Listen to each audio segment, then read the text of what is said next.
No,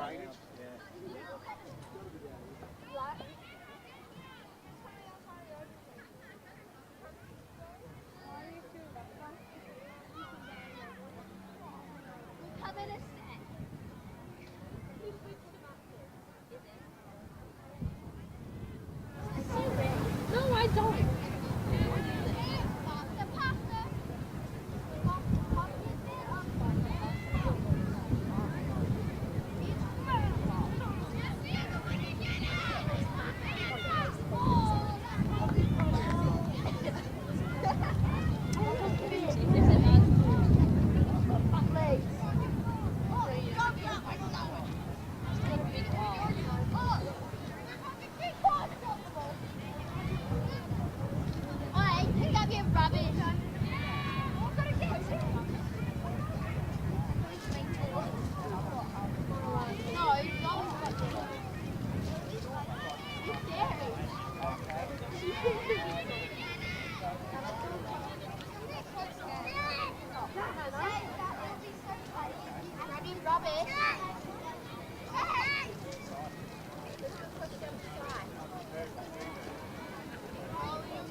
You just got rejected.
Do we need to swap? Are we all good?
Oh,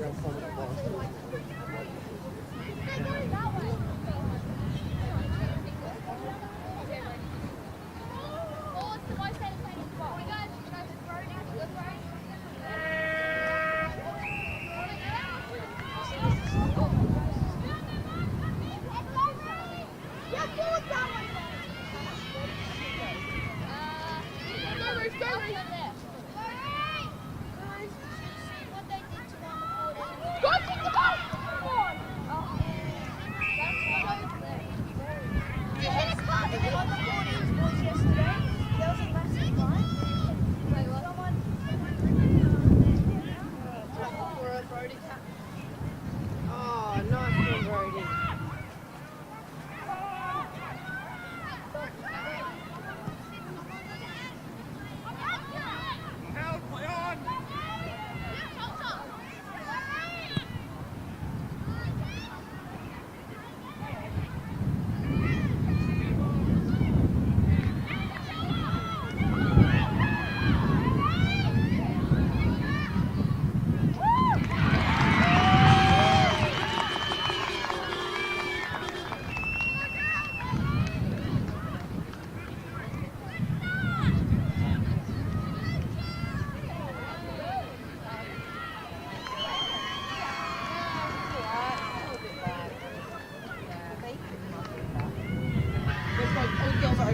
I was just asked, yeah, where is everybody?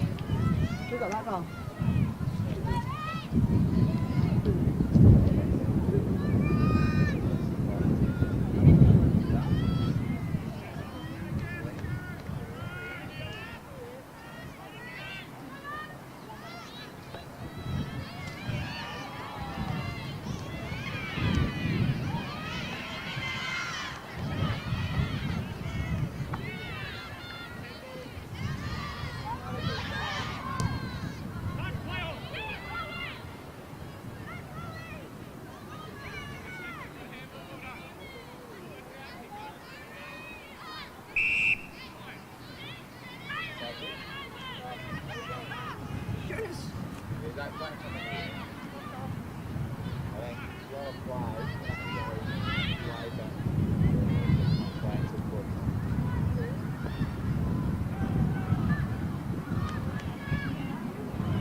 Hey, how you going?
Welcome to Hanson Oval for the Under 14, Under 17 and Women's Open Grand Finals today. My name is Jaden Hill and welcome to the coverage. Mount Barker are leading 2-1-13 to Uradla, no goal in the first quarter. Mount Barker scored 2 goals in the first 4 minutes of the game to have a great start here, and they'll be hoping to continue their good run at the moment. Number 6, Alicia Gevers, she scored the first 2 majors and just missed behind to put Mount Barker further in front, but well done to the Roos for their great start to the contest. Gevers has scored 19 goals this season, level with Aisha Herbert from Harndorf, so should be a cracking contest between these two teams. Mount Barker are undefeated at the moment, so they have won 11 games this season on 27 points. And they won their final against Nan 35-2. With Uradla, they defeated Blackwood 36-1 in the elimination final before beating Nan last week 23-10 here at Hanson Oval last weekend. So should be a great contest to come.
walk around.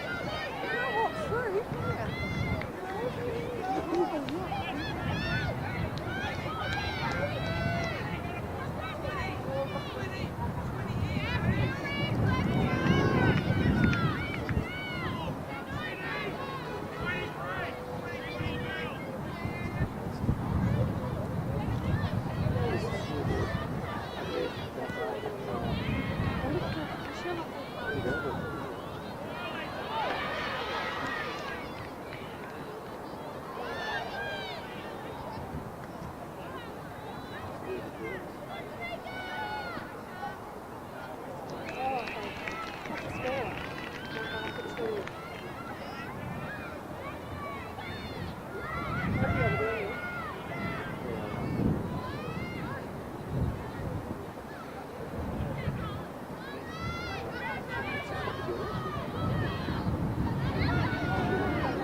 Well, I can see sometimes I take them sometimes. The other company that we must be there because I gave them A lot of girls.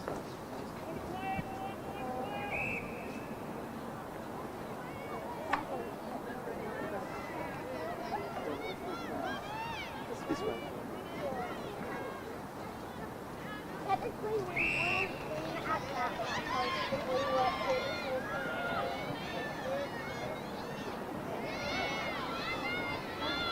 now I'm going to be here.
G'day guys, how's things, alright? Hey, good, sir. Yeah, can't complain, good day for it?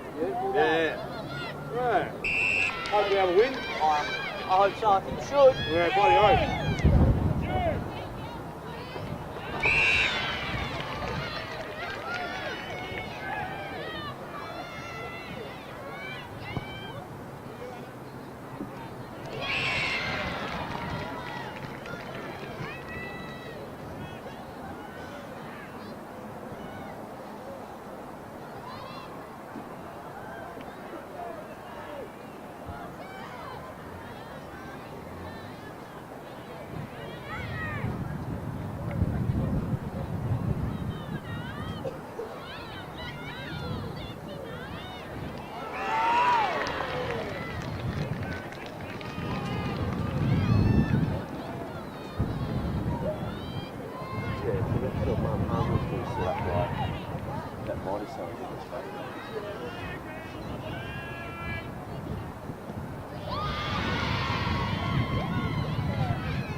That's half time of the clash between Mount Barker and Urala in the under 14s.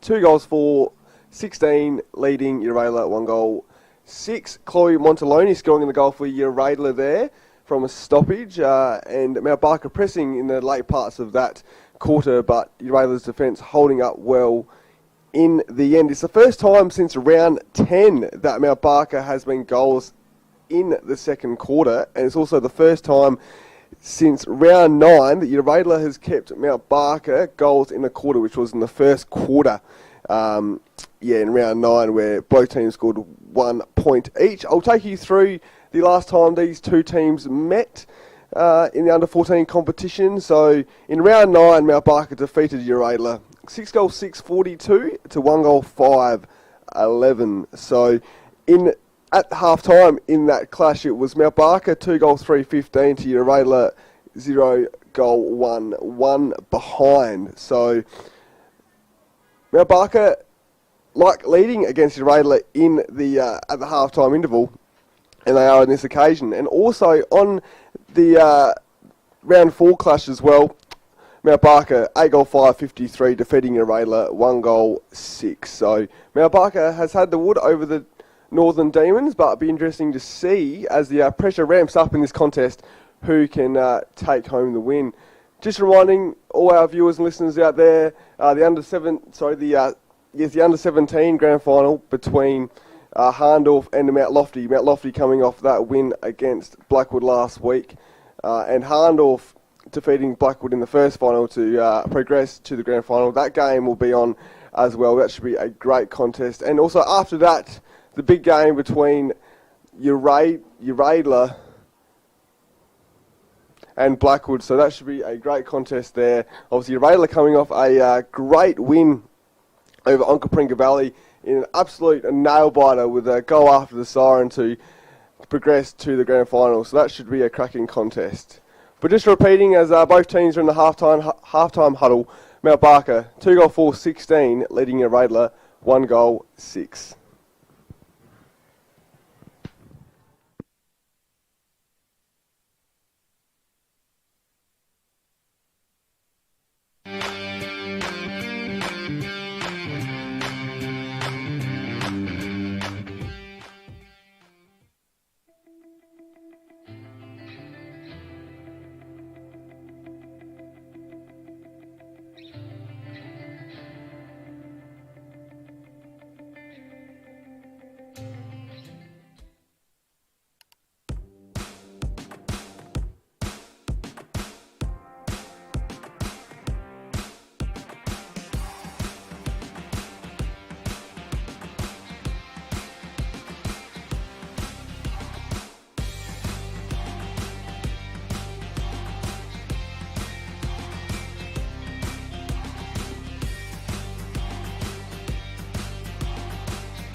Kara, how you going?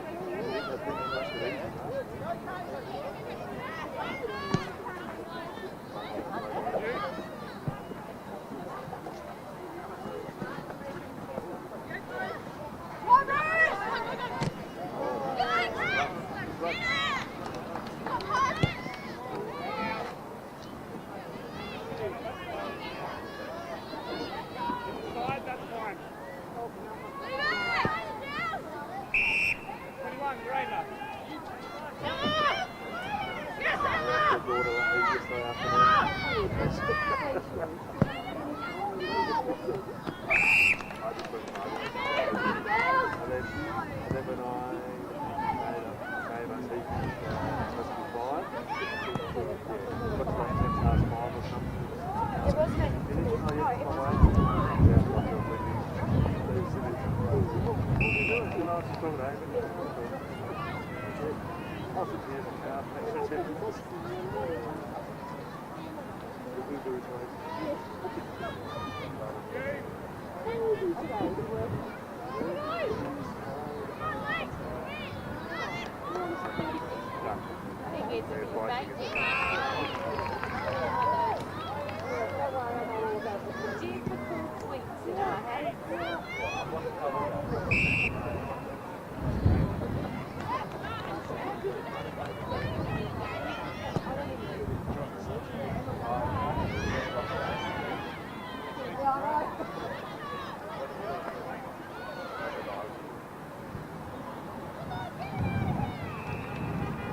Alright, I'll talk to you later. Alright.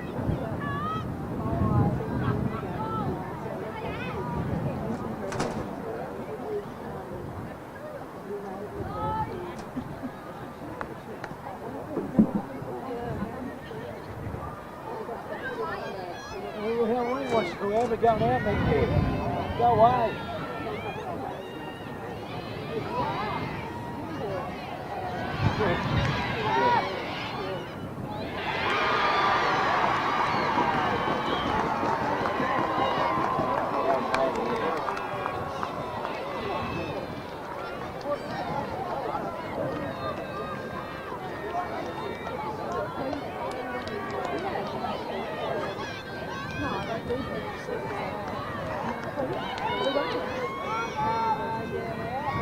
Do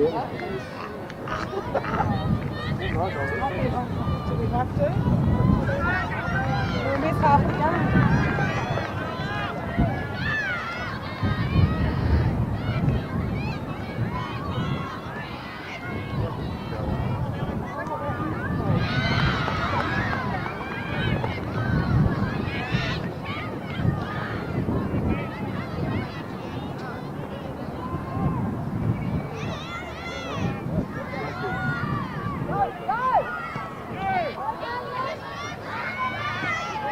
Go!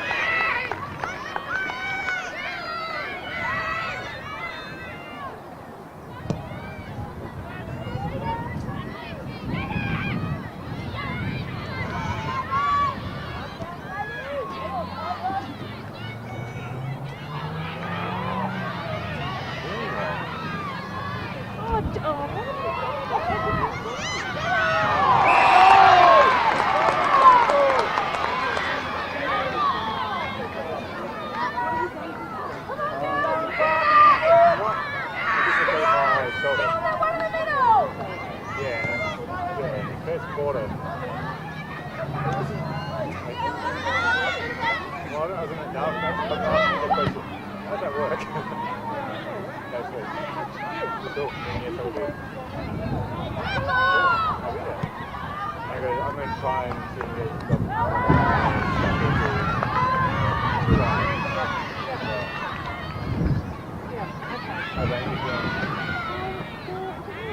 I saw it before, like found it.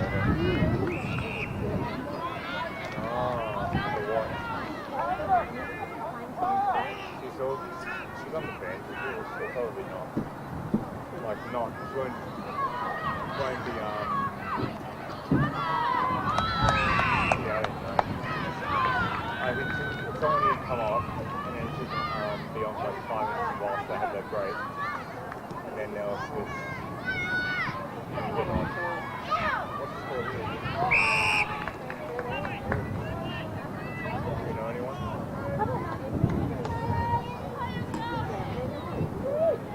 Yeah, someone would be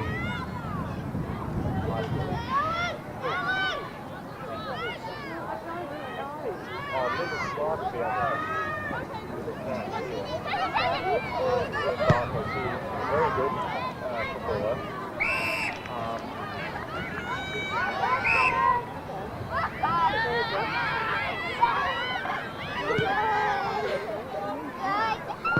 The guy is fucking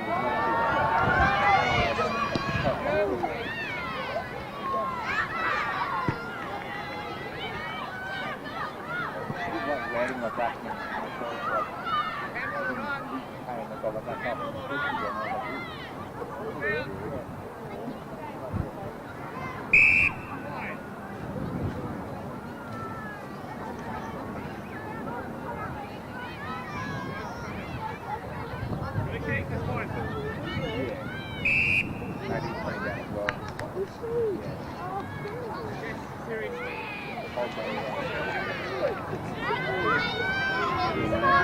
What are you doing?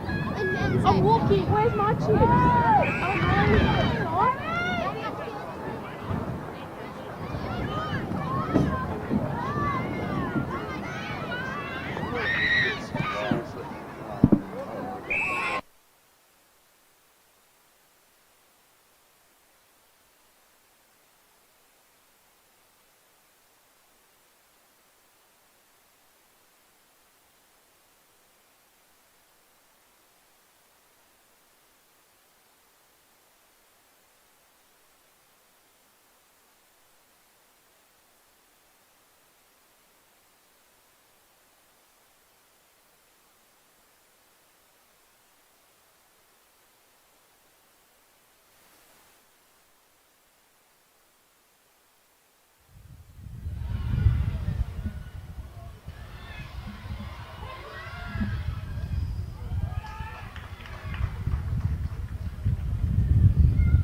like really accidental. Yeah. There was like just talented penalty spot. Yeah. That one got a high.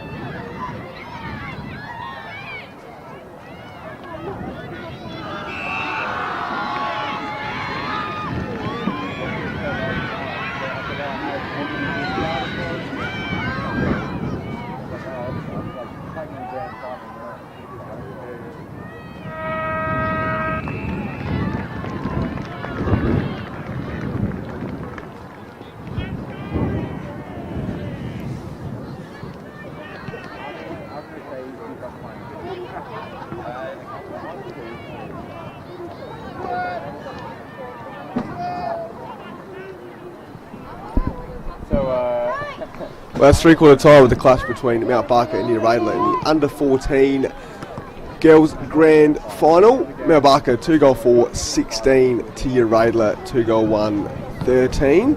Uradler scoring a vital goal there to keep themselves in the contest. I believe Madeline Swinstead scored the goal. Apologies for the mispronunciation. Great goal there for Uradler to keep them in the contest.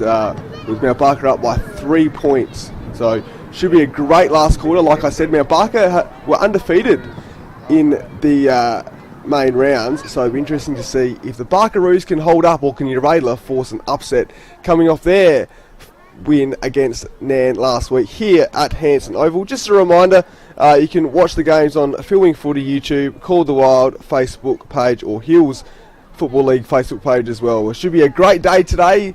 As I said before, we got the under 17 grand final as well between Harndorf and Mount Lofty. So Mount Lofty coming off a preliminary final win against Blackwood. Interesting circumstances there, so well done to Blackwood for their great sportsmanship last week as well. So it should be a great contest between Harndorf and Mount Lofty, and also after that, Uradler playing Blackwood in what should be an awesome contest. Obviously, those two teams played against each other in the 2020 women's final, and Blackwood got the chocolates there, winning by 24 points. The average margin in a women's grand final is 31.3 points, but hopefully it's a bit closer there, so should be a great contest between Blackwood and Uradler. Like I said before, Uradler coming off a great victory against Onkaparinga Valley, who were undefeated in the minor rounds, but Uradler got the win after the siren, so that should be a cracking contest. But back to the under 14 girls grand final, like I said, Mount Barker 2 goal 4 16 to Uradler 2 goal 1 13, with Mount Uradler doing all the kicking in their inside forward 50, but Mount Barker's defence holding up well in the latter stages of that quarter. So it should be a great quarter to come, and strap yourselves in.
Role model.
I do it Monday.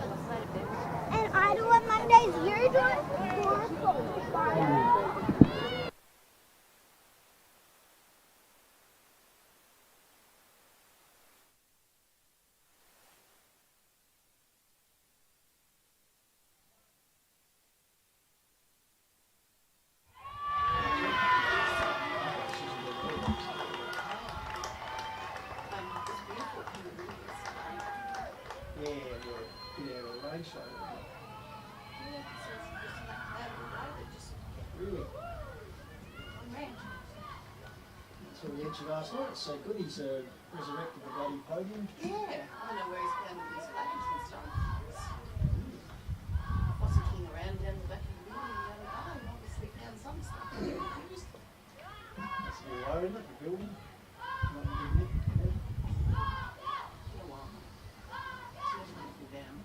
No. And I don't see it. A couple of years ago, Yeah. it's no, it wasn't. So They, yeah.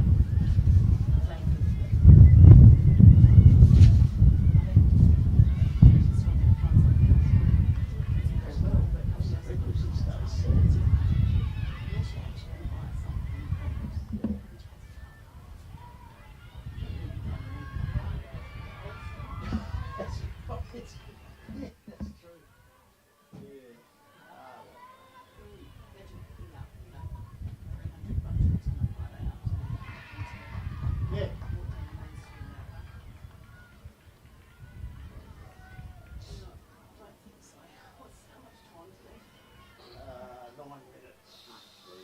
3 minutes, yeah, that counts up. Get things all right. Good to see you.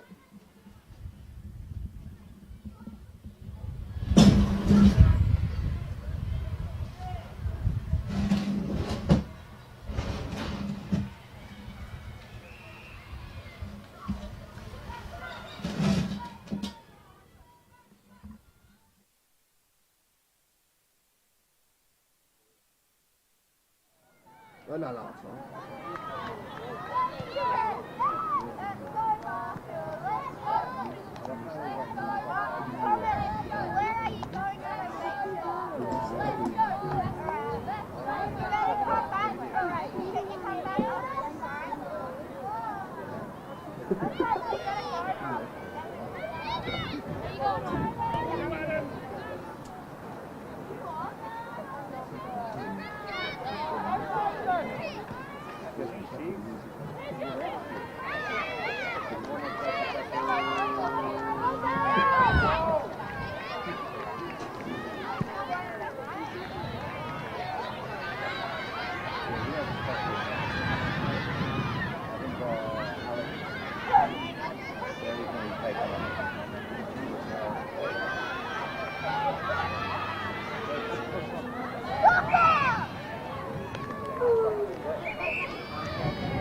Your 2022 and the women's And there it is, Mount Barker, under 14 girls premiers in the inaugural season, 5-5, 35, defeating Radler, 2-1, 13 in a great game. Mount Barker just kicking away at the end, and Alicia Geevers getting the goal right on the siren. So well done to Taylor Hardy and Mount Barker on their victory in what was a great season. They did not lose a match the whole season, obviously undefeated in the minor round, the prelim final, and then going into the grand final before Radler defeated Nan last week, going to this game. So well done to Radler, and commiseration to Jason Lewis, but well done to Mount Barker on their great victory in what was a great under 14 girls season. And well, credit to all the clubs having teams in the under 14 girls season, and well done to the HFL as well. So well done to Mount Barker on their great victory.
Welcome back here with Rachel Plummer. Just take us through the week and congratulations on your grand final appearance again.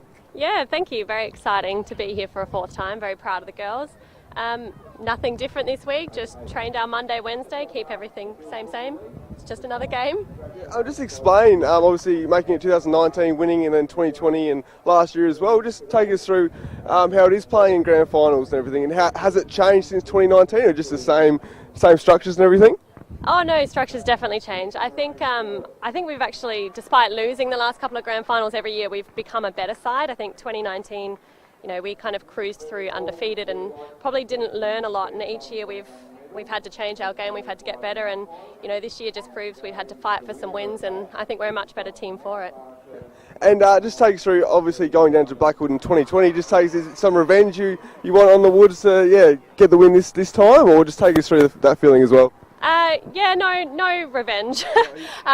Just regardless of who it is, we want the win, absolutely. They were very modest winners that year, so I've got no bad blood there, but absolutely we'll be coming out hard today trying to get that win. Yeah. Nice to level it up. And just take us through your season, obviously winning the SANFL Premiership for North Adelaide. Just take us through that feeling quickly as well. Yeah, amazing. Went down there with no expectations, thought I'd give it a crack, so I didn't, hang up the boots thinking what if, and came away with a flag. So I'm very, very fortunate. I've been personally very lucky to play a lot of finals, a lot of it's my 5th grand final. So yeah, very happy, and hopefully can get another one today. Yep, and just take us through, just coming back into your Adelaide outfit and how you've gone, how the team's gone this season as well. Yeah, I watched round 1 when they played Lofty, and I think we suffered our biggest loss ever, 74-0 or something. So to watch that and see the girls, it's a very new team, get better and better every week and come through and knock everyone off in finals up to this point. I've just been really proud of them. And just lastly, just take us through the win last week, an absolute nail biter. Just to take us through the kick after siren and the win last week. Yeah, I've never played in such an exciting game, I don't think. Bloody Piper window. Yeah, absolutely unbelievable. Full team effort. Didn't really have the run in me for overtime, so very excited to have finished it like that. Yeah, heartbreaking for the Yonkers girls, but very excited to be here. Well, congratulations on last week. Congratulations on making the grand final and good luck for today. Cheers. Thank you. Thank you. Go D's.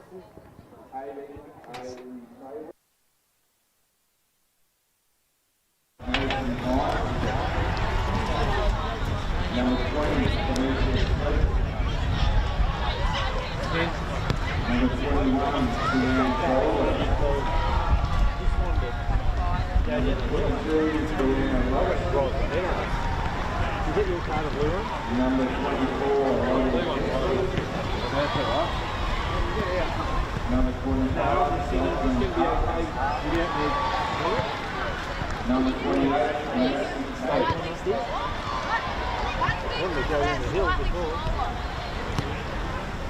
and the captain, number 20, Charles Jackson. Have you got a toe ball on your thing? With Ben? Put up the bench cap, needing to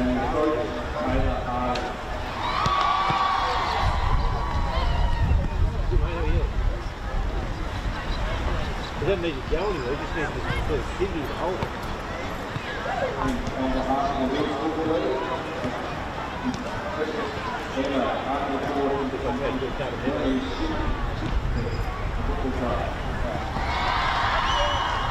I'll just prop it up to go. Hopefully got more than that. This one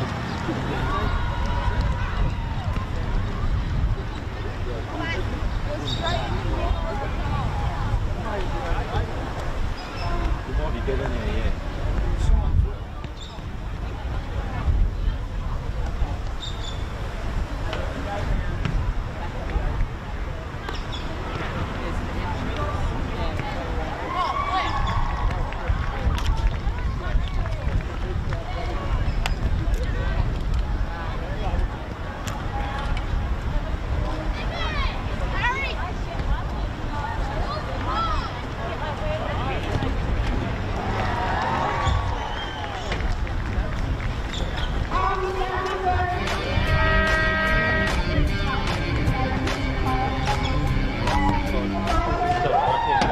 Right? The factory being slower than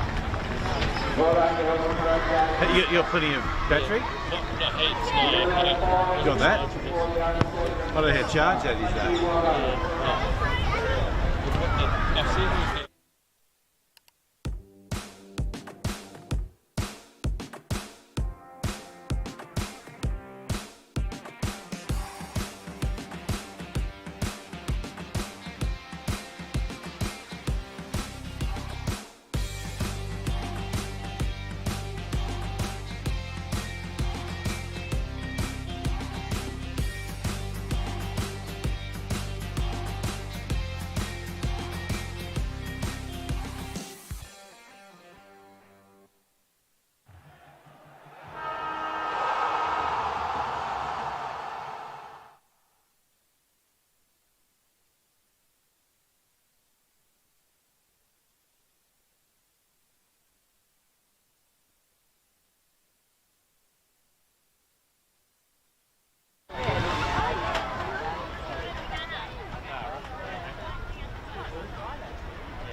Girls running through.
Come on, Handle.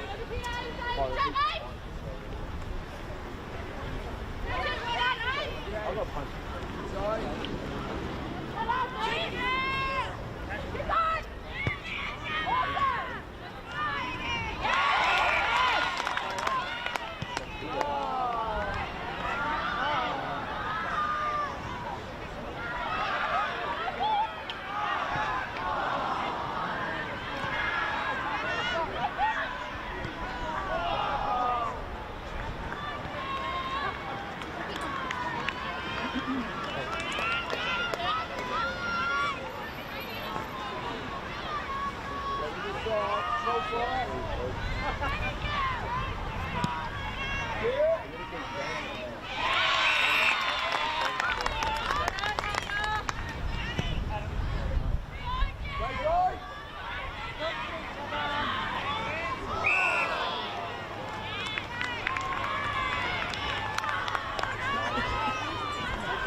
Well, that's quarter time of the game between Harndorf and Mount Lofty in the under-17 grand final. 1 goal to 8 Harndorf, just getting a goal on the siren there to have a 7-point lead over Mount Lofty, just 1 behind. It was a great contest in the first quarter. So, and if you just joined us, Mount Barker, they won the under-14 competition today against the Radler, so well done to them. It was a great competition this year. Well done to the HFL, well done to all the clubs participating in that competition. So should be a very interesting 3 quarters to come between Harndorf and Mount Lofty. Harndorf have had the chocolates over Mount Lofty all season this year, so be very interesting. In 2018, 19 and 2020 there was under 16 competitions, and last year was the first under 17 competition.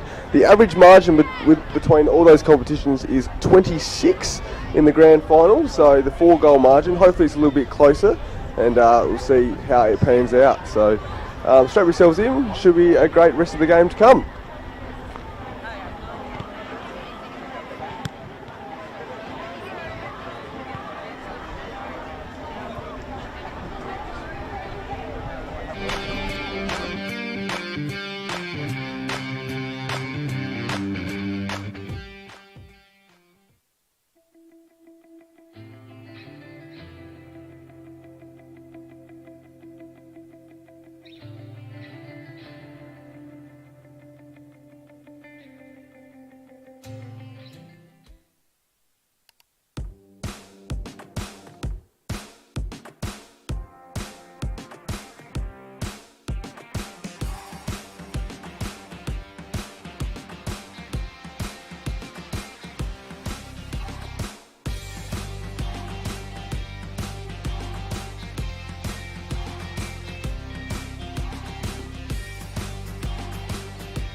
Ladies and gentlemen, half time of our under 17 touch, and it was Arnold Silver taking the game by the horns in that quarter. At half time they are 26 points in front. So 4 goals more, 28 to Harnell, leading now off the 2 points. Now for anyone that's listening to leave the ground, please be aware that the gate that goes on to Alexandrina Road has now been opened, so you don't have to exit the same way that you came in. There is an exit gate down towards the back end of the council toilet that opens on the Alexandrina Road, so it'll make your exit from the ground far quicker and more swift. So if you are looking to leave once your team's played, just head down that direction and out the top. As I said, half-time here in the under 17 clash. It's Harndell Magnolias up at this one, they're 26 points in front, but still 2 quarters of footy to go, so plenty of time for the Devils to turn that one around. And it's a very good afternoon to everyone on the Call of the Wild, filming footy coverage of HFLW 2022 Grand Final Day here from Hanson Oval in Mount Park. Of course, we've been streaming the under 14 Grand Final and the first half of the under 17, so we've finally arrived here, so we'll be going live with the audio now throughout the remainder of the day. Jeff Bastola here with you, and of course you've already heard the dulcet tones or the angelic voice of Jaden J. Hill. Jaden, good to see you on early roster this morning. Yes. A few crossover scores. Yes, on the early shift. Thanks, Bissell. It's great to be here, and yes, was it 4-4-28 to 0 goal 2-2. Hahndorf leading Mount Lofty in the under-17 grand final. So should be a great second half. See how we go. Yeah, and well, we're very lucky to be joined this afternoon. A lady who knows what it's all about, winning on grand final day. Of course, Mount Lofty Premiership player. Couldn't get the back-to-back, unfortunately, but she's here giving us her astute views of the game throughout the afternoon. Of course, we're talking about Beck Northcott. G'day, Beck. Good to see you. Hello, Pistols. Hello, Jade and Jane. It's good to be back in this Taj Mahal, as you'd probably call it. For sure. Fantastic. And of course, Benny Goldfinch, he'll be cruising in certainly throughout the afternoon as well. So, yeah, as we said, hopefully we can bring you a good coverage of what's going to be a big day, a huge day here for women's football, because the culmination of the fourth season of HFLW. Beck, and as we said, you were lucky enough to get the Chockies last year. And we're actually privileged. We have a AFLW draftee in the house. Of course, Blackwood, Kira Mueller, and Kira gave us a bit of a time. She unfortunately not playing today. That'd be a bit rich, wouldn't it? But she gave us a bit of a time. She's actually the runner for the Blackwood Club, and we'll be having a look at an interview that we did. Of course, remiss of me not to welcome Tomia, our producer, as always. He was up early in the breakfast shift, and of course James Davis on the roof bringing us all the pictures. But Kira Mueller will be discussing the season that's been so far. In fact, as we look out, we can see her actually just a group of girls walking across to the right of the screen on cue. It's Kira and a few of the well girls. Spotted. Yes, just showing her skill there. Oh. Yeah, as I was going to say, your Radler, this is the fourth year team, and they've played in every grand final, so Beck, they're pretty, and also Blackwood, they've been around the mark, so both clubs having very good women's programs, Beck. Oh, it's very impressive from your Radler to have been up there every year, and especially this year in the seniors, where they didn't necessarily finish that high up in the ladder and still put in a strong showing in the final. So maybe that's just their experience coming through in the big games. Yeah, and your Radler on a winning streak from round 12 to now as well. So at the start of the year they were loss, win, loss, then 2 wins. But yeah, like I said, from round 12 they have not lost. So they're on a roll, your Radler, at the moment. They really are. I noticed that last night, actually, just having a look at their games, and they've just gone bang in the last month or so. Just really, really strong finish. So we'll see if they can finish that off today. Well, it's good to see you doing your homework, Beck, as we'd expect nothing less. So we're underway, second half here, under 17 girls grand final. Hahndorf, the Magpies, having a pretty handy lead at the moment, 4-4 to 2 behinds as they go into attack. Going forward, 1 grab, 2 grab, attempted mark there by Chloe Sullivan, leading goal kicker. I think Jaden J, she's actually been paid the mark, double grab mark there. Actually kicked, come into the game, has kicked a few goals this season. Yeah, sure has. She's been on scorebook just about every 42 goals. So yeah, just about every game this year. So Chloe has some minor score there though. So I'm right in saying Hahndorf have been, as you talk about sides around the mark in grand final day, Hahndorf have been up there. I think they've played in the past 2 16s and then 17 grand finals. Yes. Because they ran into the juggernaut that was Onkers. Yes. As quickly Sullivan's got the ball back here and run in goal. So what she couldn't convert from a set shot, she's brought up with a running shot. So Chloe Sullivan just extending the lead here for the Magpies. As I said, they've run into a juggernaut and Onkers who've won the past 2, but this could be their year. Obviously, into the dominant teams, we've seen the replay here, attempted kick out. Bit of a fumble there, gathered here. Smother and, Chloe Sutherland just lurking on that left foot. Bang! Brings up the 5th goal for the Pies.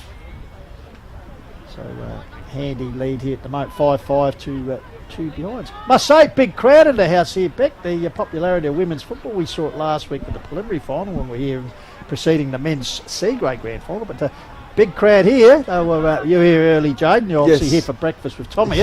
And they told me there was cars all around the oval even then. Yes, I was actually struggling to get a park early. So, so all here out and about early enough. So, yeah, it should be a great day here. And, great crowd, like you said, Pistols. Pretty good conditions, actually. The rain has held off. There's a bouncy ball out in front of us. Good work there. I tried to take the ball on was Phoebe Neck for the Devils. Actually, Mount Lofty, interesting story, Beck, because obviously you're associated with Mount Lofty Football Club. Very sportsman-like act, or sportswoman-like act last week by Blackwood helped Mount Lofty actually get through to the grand final. Just the spirit of the game, just take us through that. They sure did. So Lacey Dawson, who I play with in the seniors, she's the coach of the under-17s, and she didn't start with too many numbers this season, and then unfortunately has just been plagued with injuries. In the last round they had an ACL, a broken foot, and just really been, hit with some unfortunate injuries. So numbers were looking a bit, low down last week. So Lacey contacted Blackwood and said, this is the situation, we might have to forfeit, and absolutely huge credit to Blackwood. They said, no, we're not having that. We'll lend you some players, we'll make sure that this game can carry on. And just, as you said, just a huge, sportswoman-like act from Blackwood, and just something that you really love to see, especially in women's footy. We're still developing these leagues. We're still trying to encourage women to play. So it's good to know that there's clubs out there supporting each other and just willing to make a game happen, as opposed to having to, forfeit a final, and it's not really a good way to end the season on for the team. So just huge credit to Blackwood there for what they did. So Scamoni taking a defensive mark there, kicked up the line, but intercepted here for the Magpies by Gemma Gribble, the skipper. Gribble sends it back in, bouncing ball close to the top of the goals. Lurking is Sullivan, she does. Oh, takes the goal post out. Oh dear, it's shaking. That post is rattling in the Wow, socket. Lee Matthews Yeah, style. I was going to say, Lee Matthews style. What Louis says, a he-man, she's a... It's a she-man. They might have to check on that post, because she hit that hard. Unfortunately, Chloe's all right as we watch the replay here. Just getting the break there and decides for the ball. Bang! Tough as nails. Amazing commitment there. She was just, as you said, eyes on the ball, eyes on the goals, and just wasn't even worried about that post. But she's having a blinder for the last few minutes here for the Pies. Absolutely. So there's another clearance as they come out the centre circle. Forward line attack, deflected back there, group of Magpies there, grabbed here by Greville, the skipper, arches the back, drop punt towards the top of the square, Sullivan territory, bouncing ball, dangerously there, could have been pushed back in the free kick there for the Devils, but no, through for a minor score. So Arndorf certainly showing their, undefeated, I think, Jaden. Yeah, so just the average margin between Mount Lofty and Hahndorf is 30 points, with Hahndorf winning on every occasion. So the last time they played Mount Lofty, they won 8-10-58 to 139. So Hahndorf have had the chocolates over Mount Lofty, and they're looking like it at the moment, guys. Yeah, good battling play there by Hobbs, Kayla Hobbs. Actually, the officiating umpires, we must give a mention to in the game here, Adam Escott and Brian Rule, doing a pretty good job at the moment. So ball into the centre of the ground.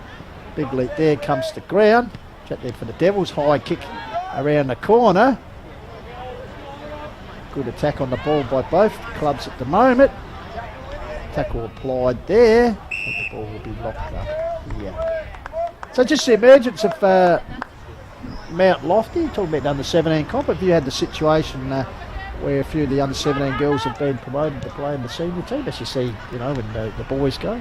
Yeah, absolutely. We've had Maddie Geertz, who's unfortunately one of the people who's been injured, but she's played a fair few games with us, as has Cecilia Kilkenny-Jones, another unfortunately injured player, but there's a few girls that come out and train with us, and they don't. Ask you that, you do train, so they know the system. And so they don't look out of place there either.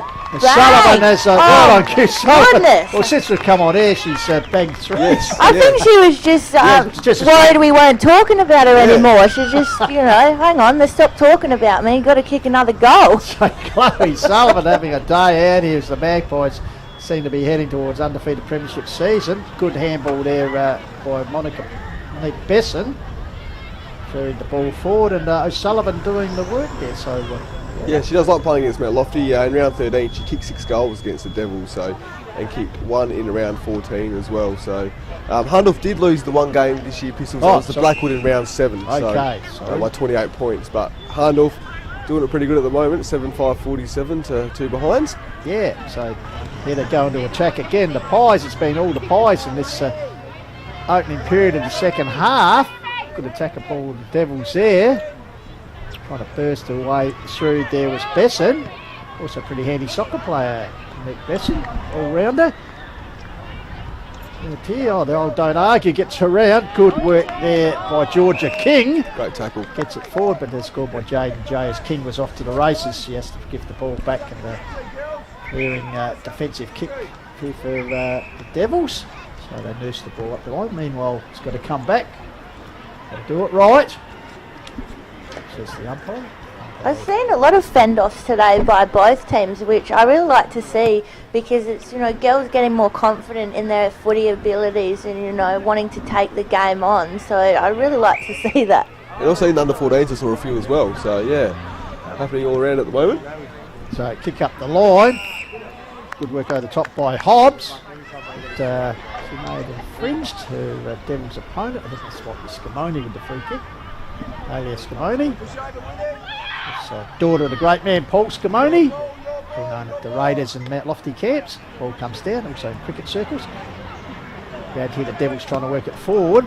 It's really their first venture past centre, I'd suggest, for the quarter here, girls and boys. As we're coming to 8.5 minutes gone in the third term, and Will Harndorf. Not saying the lady's mounting the day as shit, but she's probably at the back warming up, as they have a pretty handy 45-point lead here. Look, I'd say so, and probably at this point of the game it's going to become clear that Lofty are playing without a bench. They're playing their maximum numbers. Harndorf got the opportunity to run more off the bench as they go forward yet again. Georgia They've just King laid on another goal, and as I said, I think they've got the legs here, Harndorf. They've got some people running off the bench, and it can be a bit hard when you've just been chasing all day towards the end of the game just to run it out. And full credit to the Devils girls, as you said, they've had a hard road through.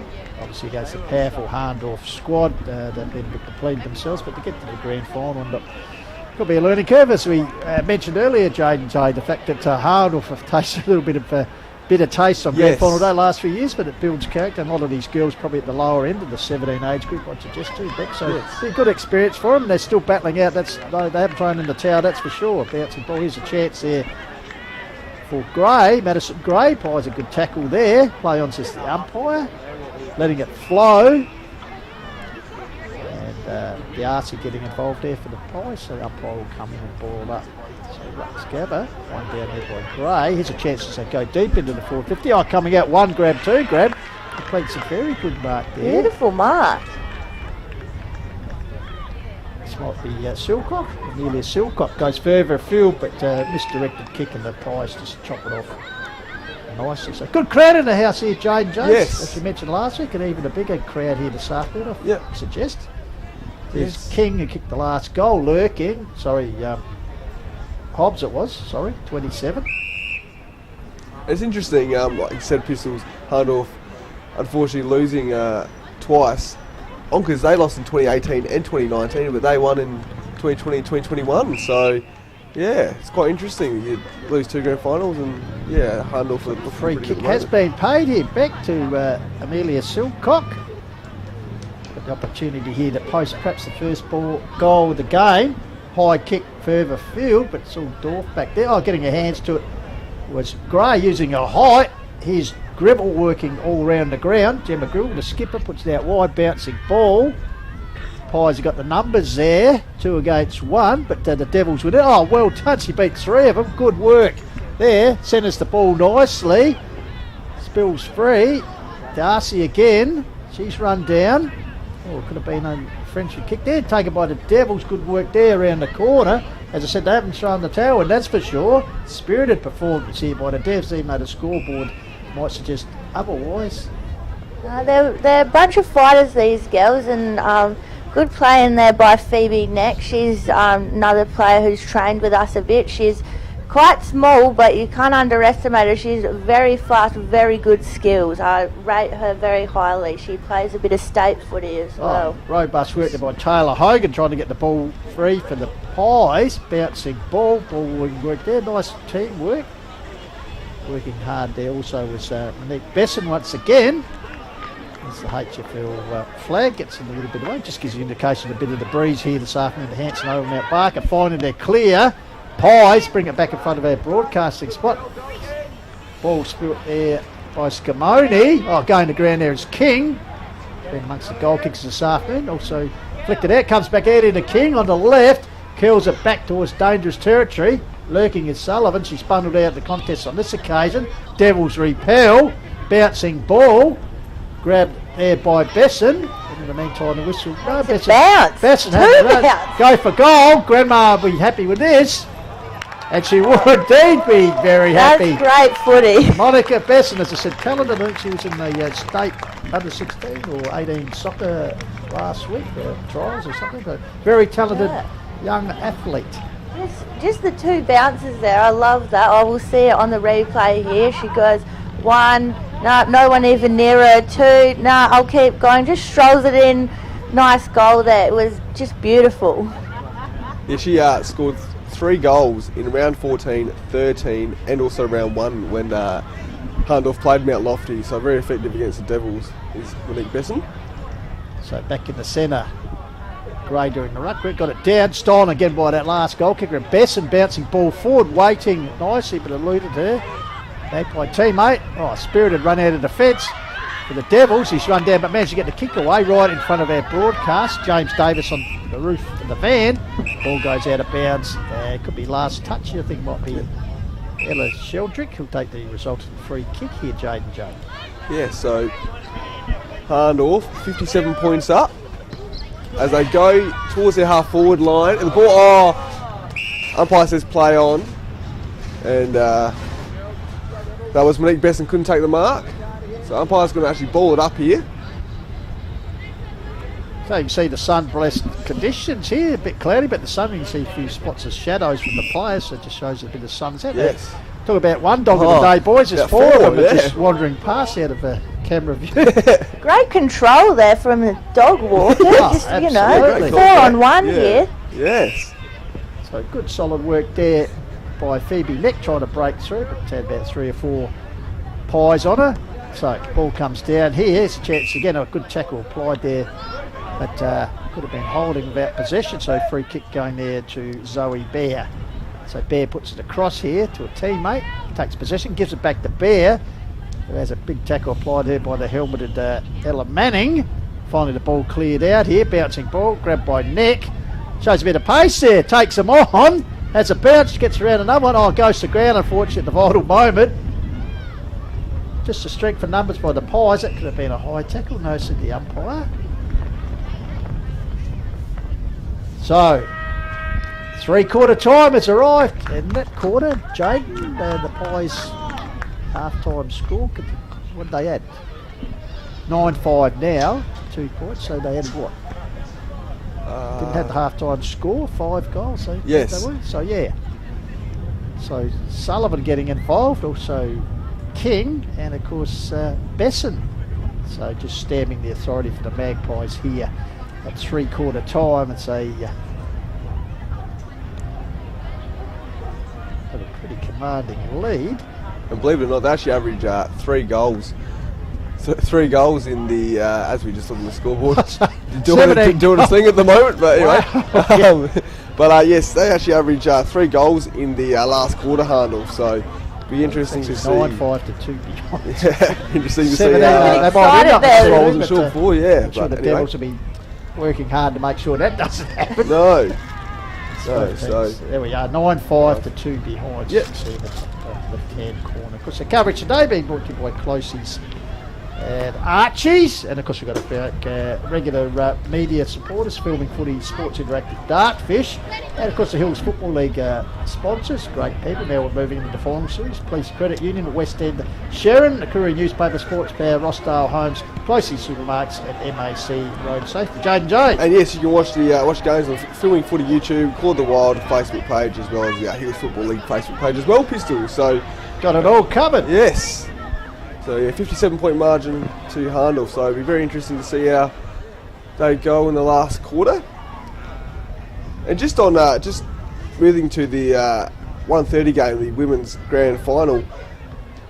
Radler, they won by 46 points against Nan in 2019, and they still have 8 players in their current side from that premiership as well. So, yeah, very very interesting. Like Sass there as well was Radler have 12 players from their 2020 loss to Blackwood. So, all right, we might take a short break here. That's 3/4 time huddles, and just pay a bit of respect to our sponsors, and we'll be back here shortly for the final quarter. The under-17s HFLW Grand Final, Hahndorf in charge by 57 points. Back soon.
But as I said, it is Hahndorf in control here.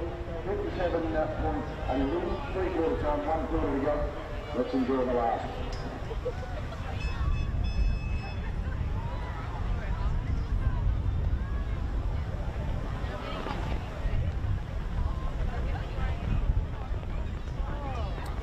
Welcome back to Hanson Oval in Mount Barker for our live stream coverage of HFLW Grand Final Day.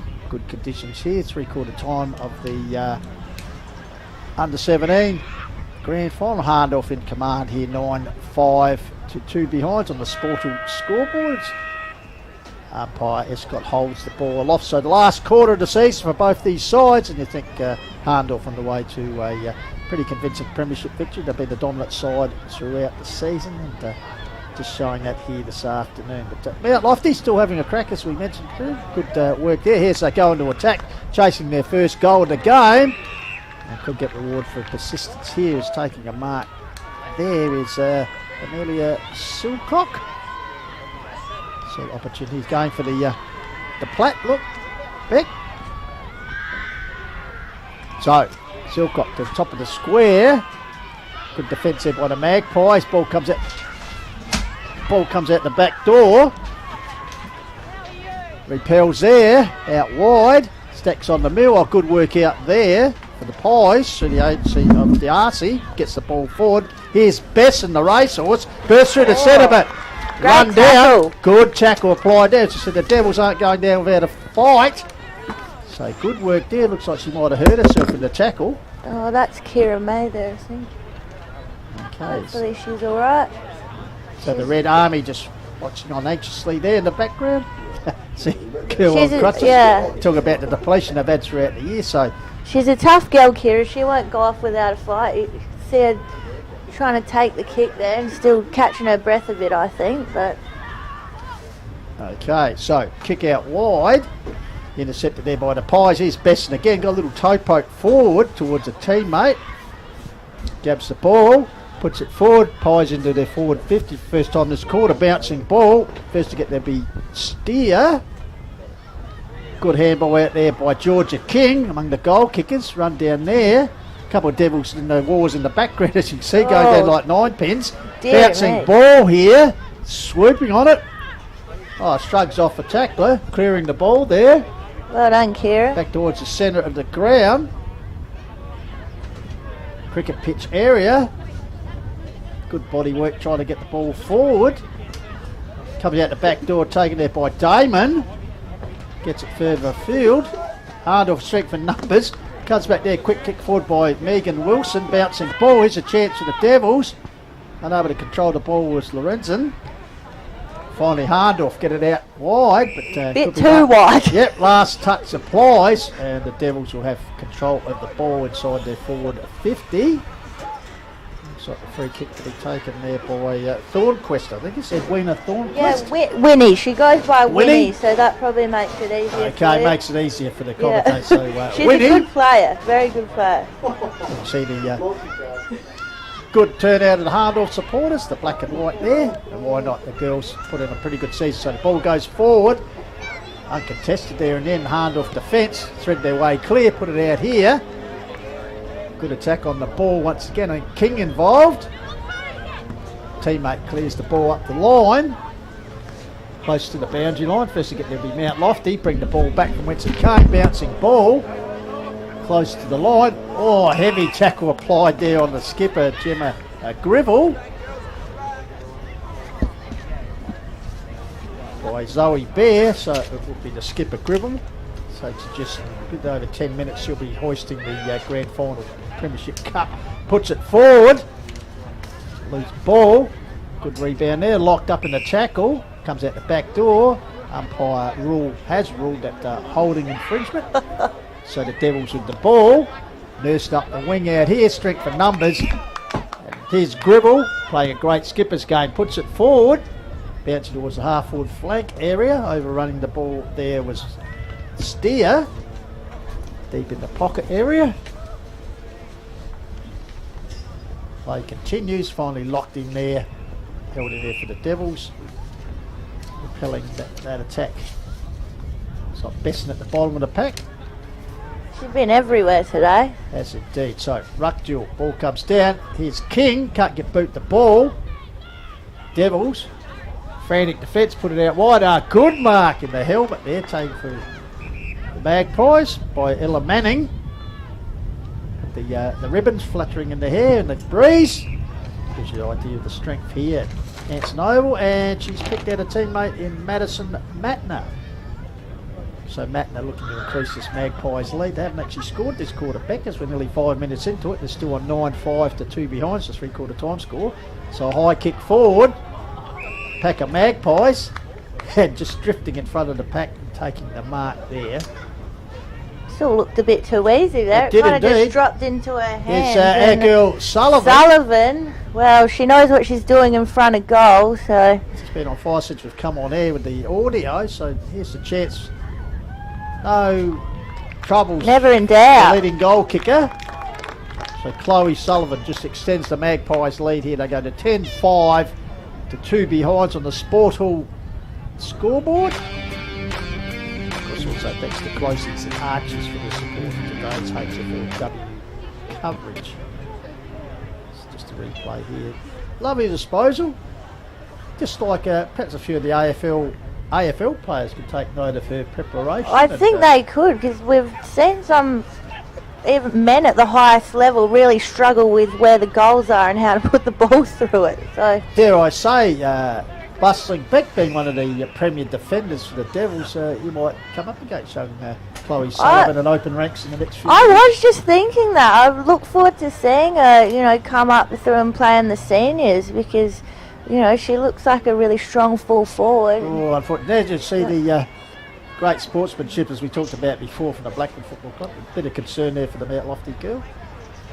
Lucy Daly there from Hahndorf just checking on her opponent. Good to Zoe see. Bear, I think it is, in a little bit of a world of hurt at the moment. She is. Oh, it's a bit unfortunate, especially at the end of the game. They've fought really hard today. Yeah, the last the 7 Devils. minutes of the season. Oh, she don't want to come off, or Showing a bit of so just waiting. Looks like she's going to go off, unfortunately. got a bit of a dance happening here in the middle. Just wonder what was going on. Just to pass the time, keep the muscles warm, Yeah, whatever you need to do. That's right, keep them nimble, as they say. So finally we're back into action. Oh, it must have done the job. She won the tap. Yeah, that's exactly right. The ball comes out here. Oh, going over is the helmeted one, the Tour de France girl, and Ella Manning. She'll take the free kick. So Manning doesn't know which way she's kicking. Happens to the best. She was going to help the Devils out there. So finally she gets the radar right and puts it at a good strong mark taken there. I think this is Besson once again. I think it is. I think Besson, as you said, does it all. She's been up and down the ground. She's looking around. Oh, thanks her teammate for the pass. said, that's all right, I was going to kick the other way. So, but Maybe she's just reminding her you've got to kick that way. That's you know. right. What's the old adage? Go backwards to go forward. So Besson sets sail towards goal. Huge kick. I tell you, that's a big kick. That's incredible. The wind behind her, she almost did a Malcolm Blight there. Yeah. God, that's a beautiful kick, and just the way she just let up easy as you do, took it on, and just looked never in doubt in the end. Really, she just went back, did her thing. Yeah, you can see that deliberate approach to drop. Look at that. Eye on Strikes the the ball nicely. That's a fantastic. It actually cleared the goal line pretty well. I might have As to the go. sheepdogger just races across. Oh, he loves getting in front of the camera, the sheepdogger. Season not finished for him because Mount Lofty reserves finishing second spot. So sheepdogger will have another finals campaign to get through. Got some big work ahead of him, the sheepdog. And here's our girl Besson once again with a kick straight back into the middle. Nearly a good intercept with the Devils. Here's Gribble, got support there for a teammate. Gribble gets the ball, but in the meantime, play on, says the umpire. They'll stop, wonder what's going on. What's your decision? So finally, gets it forward. Gribble, bouncing ball, Sullivan territory. You're rolling away here, Jeffrey. Bit of rock and roll here in the van. So ball comes back. Here's a chance for Manning. Gives it across to Besson. This time she can't get a clear kick. Gives it back to her teammate and Manning. Those two combining well in the last few minutes. Ball comes out here. Devils defence. Desperate, still in the dying moments. I said they haven't get up. Sullivan getting involved. Crashing over the top there. Manning in the headgear applies a good tackle. So umpire will come in, and ball it up. So coming up to 9.5 minutes gone. Harndorf well and truly with a grip on the premiership trophy. Should, after tasting disappointment on the big day the last 2 years, they will finally get the holy grail for under 17 girls football on the hill. So well done to them. So ruck duel, unopposed, getting the knockdown close to the boundary line. Here's Manning again in the headgear, goes to ground. Teammate comes in to assist. Ball picked out. Here's a chance for Gribble to skipper. Handballs to a teammate and King. Interesting looking handball there. Ball comes Not back sure into about Gribble. that one. Gribble trying to get it right. She's got 2 or 3 Devils hanging off her. Good attack. Sullivan just says, I'll have this ball. Grabs it, kicks towards the top of the square. Bouncing ball. The Devils coming out desperate defence. Well done as they repel off the last line. Free ball out. Here's crashing through there. It was Mattner, I think it was. Goes back again and lays a tackle. Good backing up second effort by her. And umpire rule will come in. So 10.5 minutes ticked over. So only a couple of minutes left now in the under 17 grand final for 2022. And it's Harndorf just adding to the showcase down at Pine Avenue with what will be an emphatic victory here over Mount Lofty. Been brave, but really just too much class from this Magpies machine. As we said, they've had the experience the last 2 years of playing in the big dance with the Devils. They battled on. So it's Winnie Thornquist, as Beck tells us. So Winnie with the ball, sets it further afield for the Devils. Over the back of the pack, socket forward. So Mount Lofty, can they get the first goal on the board in the dying minutes of this game? Good tackle applied there. Strong tackle by Madison Mattner. Make sure they don't advance inside the 50-metre arc. Umpire rule will come in. So 11.5 gone. Ruck duel comes down there out the back door. Picked up there. Held. So once again, umpire rule will come in and ball it up. So good ruck duel. I think knocking it forward was Olivia Damon, but taken away by the Pies. Put it out towards the vacant wing area. Foot race is on. Bouncing ball. First to get there. Well done is King. Gives it to the run of the teammate there in Hobbs. Jacola Hobbs. That's a bounce and goes in towards Sullivan territory. Lumbering out there the Devils. Here's a chance. What can she do this time? This way, that way. It's Vergara. Top of the square. Sullivan involved. Nice handball out there. Here's a Besson again. Unselfishly gives it out to a teammate who has a shot. 3 for a minor score. So Harndorf still good teamwork. Just throwing the ball around. They are, and there were definitely a few scenarios there where one of the players could have kept going, but she saw a teammate in a better position, handed it off. So very good play there coming towards the end of the match there from Harndorf. Here's our girl Besson. Monique Besson. Take a mark. Nice pass. Gets the teammate who fumbled at the last minute, but good enough to get round. That was Grivell, top of the square. Another fumble there. I think that might be Vergara. Oh, taken here by someone. There she So goes. it's a barge away through like a front row in a rugby game, but umpire saying can't do that. So right on the last line of defence, the Devils will repel this attack.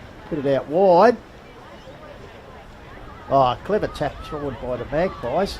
Good tackle applied there. So, as you said, the girls really like that physical sort of stuff. The tackles, they don't hold back, Beck. No, they don't. And I was watching outside here earlier, and some of the spectators were quite shocked, I think, how big the bumps are and that kind of thing. You did say bumps. Bumps? So But, you know, these girls go in hard for every ball. I think, you know, some people out here who might have never been to a women's game before have, you know, been quite shocked at how well the girls go in for the ball. Like right, that. the goal line scramble. Devils just think would have taken it through. Here's Besson. She had the opportunity, but she's pulled it off the edge. Umpire enthusiastically one behind. So the Magpies just in the death throes here of the grand final. 11-7 to 2 behinds. Inside, nearly inside the last minute. What's been an outstanding season for them as the ball comes back into play. Out wide towards the pocket. Ball out over the line. So Hannah Dreco, I think it's done a pretty good job with the girls. Oh, absolutely. This is a great team. And here they go again. They're still not giving up on this game, even though it's very much won. Sullivan actually kicked in their teammate Vergara's face. Vergara trying to bundle the ball, toe poking over the line. So still pressing towards the end of the game as we're inside the last 30 seconds. So Hahndorf 11-8, leading the Devils just the 2 behinds. But as I said, the Devils put up a pretty good effort against a good side. Ball comes back in. Here's Besson. She had the honour of kicking the final goal to go. No, she's run down there. So as I said, the Devils fighting out the contest. Kira May there. Yep, just good didn't work let her by have May. it. Puts it out wide, but once again intercepted. So the ball going forward. There it is. So they come from everywhere off the Magpie bench, and why not? A convincing win here. 11-8. To 2 behind, so the under-17 girls crown going to the Hahndorf Football Club. Oh, look at the flags That's coming the Magpie armies. They come from everywhere.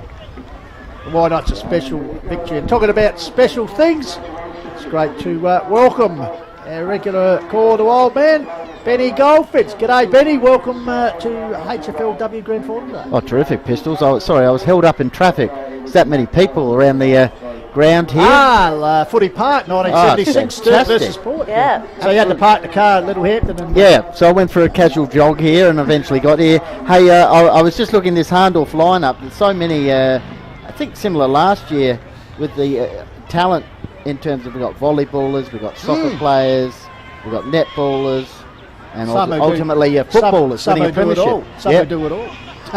Hey, I know you like your temperature. Have we said the temperature? No, we haven't. Okay, I thought I'd bring something at least to the table. It's temperature at the moment is 13 degrees in Mount Barker. We've got a 21 kilometre an hour wind, 2% chance of precipitation, got that one out, and 74% humidity. It's not a bad start, is it? That's all right. Now Jaden's just going to take a shot of the winning under 17 Hahndorf team, but he's left some stats here, Pistols and Beck, which I'll try and get to shortly for the Uradla Blackwood game, but we've obviously dissected the Hahndorf win here. Sensational. Undefeated. No, they didn't lose one game. I thought the one game. Sorry. Jaden Day, he was all over it. He was right into it. Quick to pounce. I just thought I'd test that. Quick to pounce. I said we've learnt from that. The Magettes. The women. The women. Guys just coming through. No banner there. It wasn't the 14, so it was a sensation. So I tell you what, we might be able to. We did have a chat to Kira Mueller earlier, who's HFLW draftee into the AFLW, was signed up with the Adelaide Crows only about a month or so ago. So she, unfortunately, not playing for her beloved Blackwood, but will be there in spirit as she's the team runner today, Goldie. And spoke to Coach Damien Benning.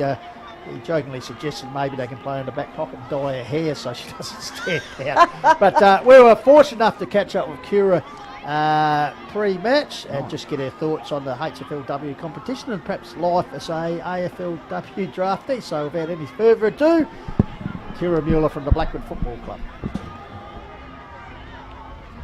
HFLW Grand Final Day, and we've been lucky enough to be joined by a lady who knows only too well about the big day, and of course now in the ranks with the Adelaide Crows, AFLW draftee Kira Mueller joins us. Kira, thanks for joining us. No worries. And as we said, exciting time for the Blackwood Football Club, and of course you had the privilege of playing in the flag from 2020 against Uradla, who's today's opponents. Yes, yeah, that was a very good day, so hoping to repeat that day again today. It'd be nice. Now we talk about Uradla. This is the fourth HFLW Grand Final, senior final, and they've been in every one.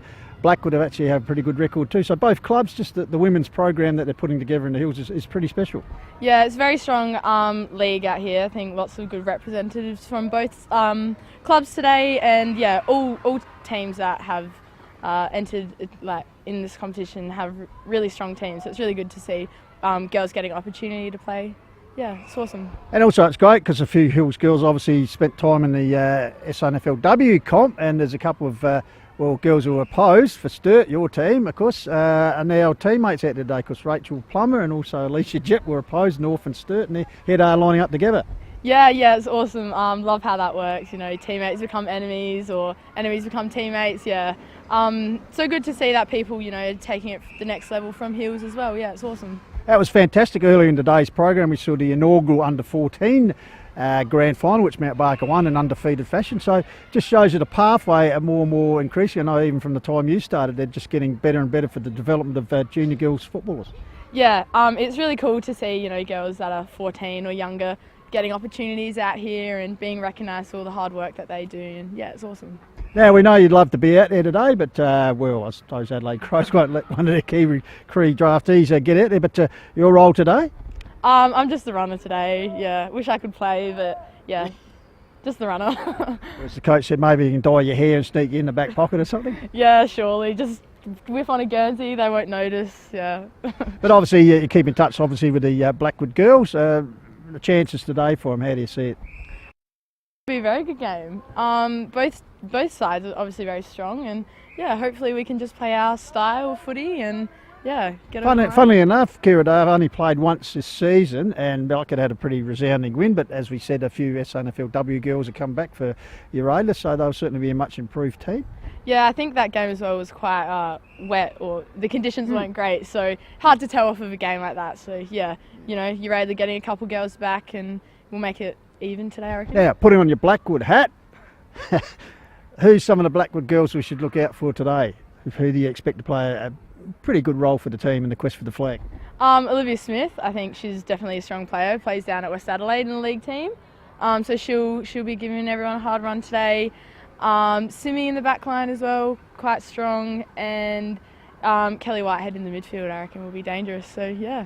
Am I right? Kelly Whitehead's actually an international gridiron player for Australia, is that right? I read somewhere that she's come back from overseas just to play for the Woods today. Yeah, she has. Dedication. Yeah, dedication. She's one of the captains, so yeah, shows that, you know, her loyalties lie with us, so yeah, exciting. Yeah. And just in closing, because you were drafted, not that long ago, so you quickly went into life as an AFLW footballer.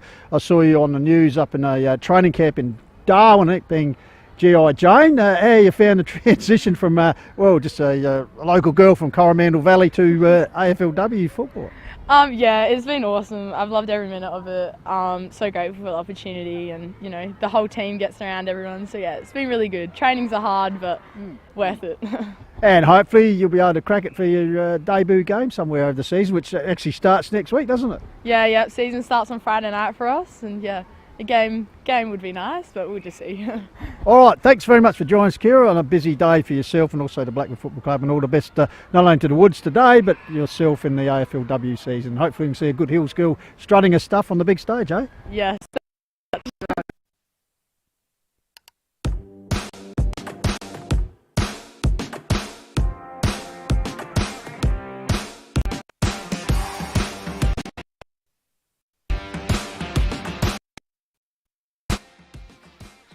Welcome back here to Hanson Oval in Mount Barker for the HFLW Senior Final.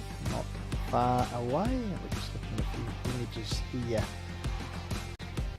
from the respective clubs. Of course, the districts and also Blackwood should be a great game. We can see the very first HFLW flag a couple of years ago, and now Rachel Plummer, the skipper out the front there, because won last year's HFLW Best and Fairest Award, because was a member of North Adelaide's Sandford SANFLW Premiership side this year, Goldie with North Adelaide. Of course, Kira Mueller Brianna Meta was in fantastic form in the Interleague. Beck should be looking for a big game today. Oh, she will be, and she's very dangerous when she's on. You know, you get the ball in her zone, and it doesn't matter where she is in the 50, she can snap it, she can set shot it, she can basically do anything and still line it up between the two big sticks. So I'll definitely be on the lookout for her today. That was an aerial shot, Pistols of Hanson Oval during the Mount Barker show. And then you can see because there hasn't been much footy played on the Oval this year, so great work there. Damien Benning there, the multi-purpose ground. And Kira at the bottom there. You can see the front just underneath the pennant of her last. Tegan Cortez. Yeah. Because Eastern Zone as well. Because Jeff Pistola here with you, and Benny Goldfitch, the Call of the Wild team, and being joined today by one of our favourites. Does some good work too, also on the huddle. And keeping the chair and nice and straight. And Beck Northcott has been good enough to Yeah, I must I'm say, literally holding you up here, Pistols. If I happen to disappear throughout the afternoon, which some people reckon might be good, I've just rolled away on the chair. We're on a bit of an incline here that obviously isn't going to come through on the audio or the footage, but we are sort of sliding down the hill a bit here. So multitasking. It's fine. I've got our ace producer Tom here with the in-van camera. Jaden's out in the middle at the moment getting snaps and interviews, but he's left some stats here. Yes, now tell us about this game. It's both sides out on the ground doing their warm-ups, and the under-17 girls being... there's Jaden right in the centre of the screen. Good work. He never stops that, man. He never stops. He's always on the pulse. He's on the... He goes everywhere. If he's not patrolling the wing for Torrens Valley B grade... What do you... take us through. It's just, take us through the stats here, Jaden. Sensation. Well, actually, he's on the screen right now, so I might as well channel Jaden very good segue, with stats. So, Jaden, what do we got for us? So, Jaden says both teams have been in this position previously, having faced off in the 2020 title decider. Blackwood were the underdogs that day and won 5 goals 7-2-1. That was at Balhanna, if I remember correctly. Uradler have 11 players who contested in that match, still playing today, whilst Blackwood will field 12. Following the preliminary final win over Onka Valley, the Demons have now contested every senior women's grand final since the start of the Hills competition. So there's a couple to just whet the appetite as we get ready for the big game. Because Blackwood have done 2 of them, and of course these 2 sides, as Benny said, Uradler been there every day, so they actually played off in the 2020, of course, which was the reduced season, and Blackwood having a very good win in that. Now, Benny, the matches played this year, very similar in attack and defence. I can do this because Jaden J's out. So look at Jaden, he's right there. He's right in the centre of attention. Getting amongst the Wands averaged 41.5 points in attack, Ben, and they've conceded 20.7 points, Beck. And the Demons averaged 43.5, and they've conceded 28.3. Now, they've only played the once during the season, which I find is very interesting. On that occasion, Blackwood had a very good win. Hopefully we get more goals in that game. That's all I'll say. Yeah, there's a lot of points in that. Yeah, we'd only kick the one goal. But taking in mind, because now they have the SANFLW stars back. We mentioned Rachel Plummer, Alicia Jepp. Also, very good recruit for them has been Piper Window, state under-18 girls team member, and also from the Glenelg Football Club. She's managed to pop in, and in fact, in just her 7 games, she's kicked 9 goals, and in fact, kicked the winning goal last week. From our man Michael Tudor, who sent in some info. He said she's a superstar, Pistols and Beck. Just turned 17, as you said, played league football for Glenelg this year at 16. She came to Uradler after the SNFL season as a good friend of Tegan Cortez. She apparently she could be a chance getting drafted next year. So that's how. Well, I wouldn't be surprised. I mean, she's when we've been, talking about the team, in Mount Lofty and who's given us trouble this year, she's, come up from the final, and she obviously is the reason that they're playing here today. Yeah. Well, you're quite right last week, and we're just Dusty Martin style, just lifting them to a whole new level. We must pay and credit to the as you said, the competition's getting stronger and stronger every year, Beck, and we must pay, a bit of a tribute to the Onka Valley Football Club, who were minor premiers, didn't lose a game throughout the season, and in heartbreaking circumstances. This time last week. This time last week, go down with virtually the last kick of the day, but it just shows, we spoke about the under-17s, how Onka Valley have dominated that, winning the last 2 flags under the great McLaughlin. Yep, Will McLaughlin. Your mate. And of course they have his brother, of course, is Gil. And of course they've graduated through the senior comp, so only augurs well for the strength of the Valley Bulldogs. Meanwhile, we must ask the hard questions. As we're doing that, we'll just get Tommy to shortly bring up the potential starting lineups. There we go on screen. So Beck, what was the hard question? Was teams that have been at the top of the ladder finding it hard. They got to. Hang on, that's. Dave Richardson has swapped camps. That's all right. No, that's all right. But we can guarantee that Patrick Sim is actually coaching. Mark Richards. That's all right. Mark Richards, they sound simple. All good. But anyway, Rebecca, hard question. That have been at the top, because we've seen one slip back this year. So the competition getting better every year. Oh, it absolutely is, and we're attracting those Sandford W players to come back and play in this competition as well, which I think says a lot, because they train since kind of October, November in the year, and then to still be playing footy and training at this time of the year, that is a long year of footy. But obviously the girls want to be here and want to play in this competition. Of course, you're looking at your Ada Districts lineup, which is just flicked off. It's all right, as you can see the lineup actually live. But you look at Sarah Hooper, who of course won the inaugural the Raiders. For the Raiders, and of course now transferred. This is the dog of the day already getting in the action. And as I said, Rachel Plummer. Yeah, David Richardson, president of both teams. Dave Richardson, he's a busy... Get a man who can do it all. He's got a foot in both camps, Rich. He'll have a good day today. A winner come 3 o'clock, wherever, whatever. He's on either way. And of course, we look at the Blackwood lineup, and of course, Olivia Smith, number 24 there. Well, actually might be number 22. We'll now, correct me if I'm wrong. West Adelaide? There was... 3 Boyds in the Blackwood lineup this season that played. Obviously, there's Annie, who we spoke to on HFL Unplugged, if you recall Goldie, Annie Boyd. So we're just waiting to see the lineup. There was opportunity there of perhaps some. That's last week. Anyway, that's last week. So here we have both sides lining up for the who's singing it? Anthem. I don't know. Bruce Dawes.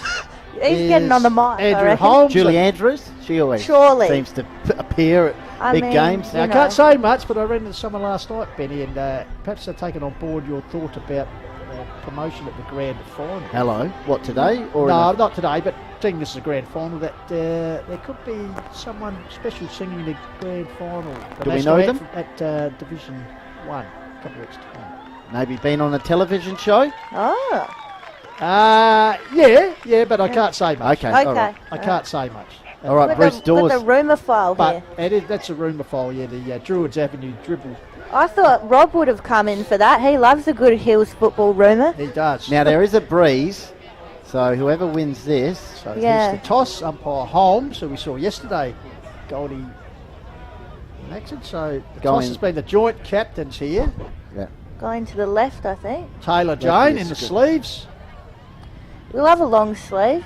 Big fan of we know you're a big fan of that. Yeah, we've noticed that. So as I said, Bruce Dawes, who's had so much to do with the development of women's football up here, of course, Sturt, SNFL. He's ready to roll. Now going to Westies. He is. Well, he's given a lot to this competition this year. And Andrew Holmes will be... Jaden, another stat here. Head-to-head matchups, you're able to lead 3-2. Average margin between the two sides is 41.8, which is interesting. Very interesting. So the Woods winning the second semi-final. As we said, they beat the minor premier Onka Valley. So they've had the week off, so they'll be fresh, they'll be strong. However, yes, during finals encounters, the average margin has been only 16 points with only an average of 6.6 goals scored per match. We can round that up to 7, can't we? Alrighty. You'd I say think you so. can. I think you can. For the layman. Here we go, Beck. What are we thinking? First quarter action. Beautiful conditions. I think it's going to be tight, very tight. I said this during the week on your show. I think the winner's going to be whoever can get on top and force the other team to play their game. You know, the team that can get on top early and stamp on this game and say, this is how we're going to play this. All right, we're all set for the 2022 HFLW Open Women's Final here. So it's Ureda working to the right of screen. Trust you're enjoying our call through filming footy call of the wild. We're underway. First structural ball comes down. Here's Plummer already in the action. Gets the ball. A heavy tackle applied on her. There by Taylor Jane. So we'll have a Rachel ball up. Plummer won the best and fairest every year since the start of the HFL comp. Last 3 for Ureda. Shows her importance. Not a bad effort. So free kick paid here to Kelly Whitehead, I think it is, the co-captain. Also plays in the Australian gridiron team. Goldie, I believe, has come back from Finland, especially for this game. Racing on the ball there for the Woods. Lily Brook. Plummer. Ball comes out here to Plummer, already busy, as we said, in the opening minutes of the game. Oh, great Well pickup. trapped there by Collins. Centres the ball. Bouncing ball. Grabbed here for Ureda. Relieving kick. Bit of Barry to barrel out to in front of our broadcast. Bacanello. Good work by Bacanello. Puts it forward, the leading goal kicker. Taylor Jane spills the mark there, goes back onto it. Oh, 2 Ureda girls clash. So run into each other. Desperate work already in the opening 2 minutes of the game. Ball held up there. Umpire will come in and ball it up. Alrighty. Should be a interesting period. Oh, here's Plummer. She started the game well. Last year's male medalist kick inside 50. Oh, finds her partner in crime. Sensational goal. Allen. Eve Allen. And that's a good start for Ureda, Beck, and we've only gone 2 minutes. Minute and a half, in fact. Very well played there, and just a lot of their stars involved. You had Bacanello who had pushed up the grounds, and you know, had Plummer involved there. It's all the people you'd expect to step up in a big game like this. And as you see Plummer there, she just burst through the pack. No one's anywhere near her, and just set it up beautifully for her teammate there. So I think Paddy Sim would be very happy with that first goal. So Hannah Clark doing the ruck work for Ureda. Ball spills in. Once again, Plummer already racking up the possessions, bouncing ball. First to get there. Doawio. Out over the boundary line. So last touch here. What's just can't see down the line there. So Ureda to bring the ball 2:30 in. I reckon that was Cara Footner pistols. There's 232s in the Ureda lineup. Anyway. Well, could there be a protest They're trying here? to mess with us, Could are be a they? protest. Well, controversy. Okay. Well, I'm going by Michael Tudor's stuff, and it's Cara Footner. Yep. We'll go with that. And Eve Allen. Wow. Well, take a... Very good. There's 232s in the budget, but Michael Tudor's gone with Cara Footner here at 32. All right, so I've here's got a chance. 32 as well. Anyway, ball. All right. Cara Cordes puts it forward. Here's a chance for Alicia Jep. Seemed to be ridden into the ground there. Bit of an over-aggressive tackle applied on her. So She knew what to do there, Alicia Jet. She yeah, knew just it was experience coming. there. So Alicia Jep, of course, Sturt grand final player this year in SANFLW. Played in the last 2 years at Sturt Pistols. Yep, has kicked 3 goals in her limited appearances since coming back from Sturt. So Jep, runs around the person on the Her bar. brother would be happy with that one. So we can confirm Alicia Jep Yeah, that's definitely Alicia getting Jep. the second That one on is the board. absolutely Alicia Jep. Only Alicia Jep could do that, I think, and that is just all class there from Jep. He wasn't even worried about the girl on the mark there, just said, no thanks, I'm going to run it in. So on the Sportal scoreboard, as Goldie said, just in Look at that. first 4 minutes. Isn't that just brilliant? Ureda 2 straight lead the Woods girls yet to score. All right, back in the middle. Good start. Umpire Dawes will get us back underway here from a beautiful Hanson Oval. No mud on this oval at all. Players held up, middle of the ground. Important, obviously, to get off to a good start back in the GF. Oh, absolutely. And, you get that one up in the grand final. It's pretty hard to, come back from that sometimes. You just, start chipping away. But it'll be interesting to see how Blackwood respond here, if they can get a goal or two, get it back to even, it's all on here. Whitehead with the free kick in the middle of the ground, kicks towards the half-forward line. Strong mark across the half-forward line. So Blackwood an opportunity here to kick the ball inside 50. From bang on 50, 20 metres out. Here's Brie Maddow. She'll work her magic in this situation. Will she? Oh, desperate defence from the Demons. Oh, still. The umpires said it's a point. Yes. I saw it. Yep. So, first score on the board there for the Woods as they rush behind. Well, I was getting worried about Brie Meta there. She just didn't quite bounce up for her, but if it had, that would have been the Woods' first goal, I reckon. But how many goals she kicked for the Hills again in that interleague game? About 7 or 8, wasn't it? 9, Pistol? I think. Was 9. it 7? So Velatis, I think it is, to bring the ball back in. Ball back juniors this afternoon. She favours the outer wing, puts it out there. Intercepted there for the Woods. As the ball dropped short. So good contingent of Wood supporters over the other side there. Absolutely. So they'll keep the ball inside the forward 50. Hack forward is a chance for Uraidla to rebound. No, comes out towards our broadcast wing, vacant area. Woods are on here. Saw the Woods out here. Numbers. First to get there is Atwell. Famous name right in in women's the pocket. football. Mick Atwell fumbled here. Oh, beautiful. Good enough to get around his Whitehead. Gets a quick high kick away. That was clever, actually. Forward, yes. Ball fixed it forward, so tough in the trenches here. Good heavy body work there. It's a gang tackle. Oh, that's brilliant. Oh, almost. I think it was Jamie Lunn. Yep. Lunging at the goal.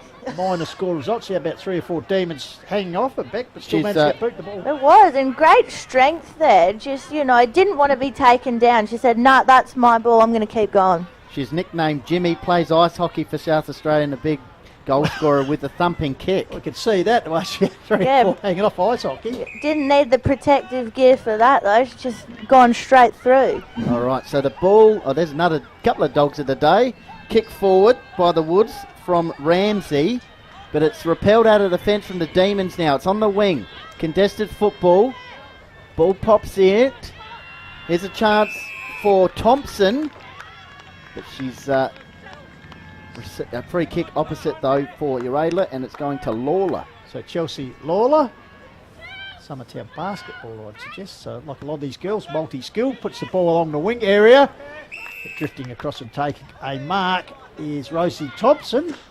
Lawler was there 4 years ago when they won the premiership. So Thompson's kick goes forward. Good grab there. Umpire Dawes on the spot, perhaps a little bit of chopping of the hands. So the free kick here going to Ames. Yep. So Ames puts Blackwood inside their forward 50, lurking at the back of the pack.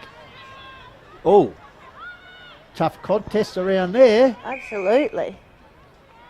So the girls, beg your pardons, why not? The flag on the line here. Tamika May, the ruckman, number 32. She'll go against Hannah Clark. Oh, good work. May wins front position, get the ball down. Blackwood lurking. Good tackling effort there. Getting involved there was Tegan Cordes, so we'll have a ball up. All right, here's an opportunity for the Woods. Tap. Love work. What a tap. Congested start. I reckon last grand final between these two sides, it took a little bit of time for the first goal to get kicked, but we've had 2 inside the opening period to Uraidla. Oh, good tackle, Plummer holding the ball, so the skipper will have an opportunity to move Uraidla on the outer side, Pistols on the interchange side of the ground. Absolutely, puts it across here. Contest there, just on the forward 50 arc, almost in the centre square line. Held at ground level there was Piper Window, talented youngster. Yep. So umpire will ball up. So May up high, but Clark got the knockdown for the Demons. Bouncing ball. Clever.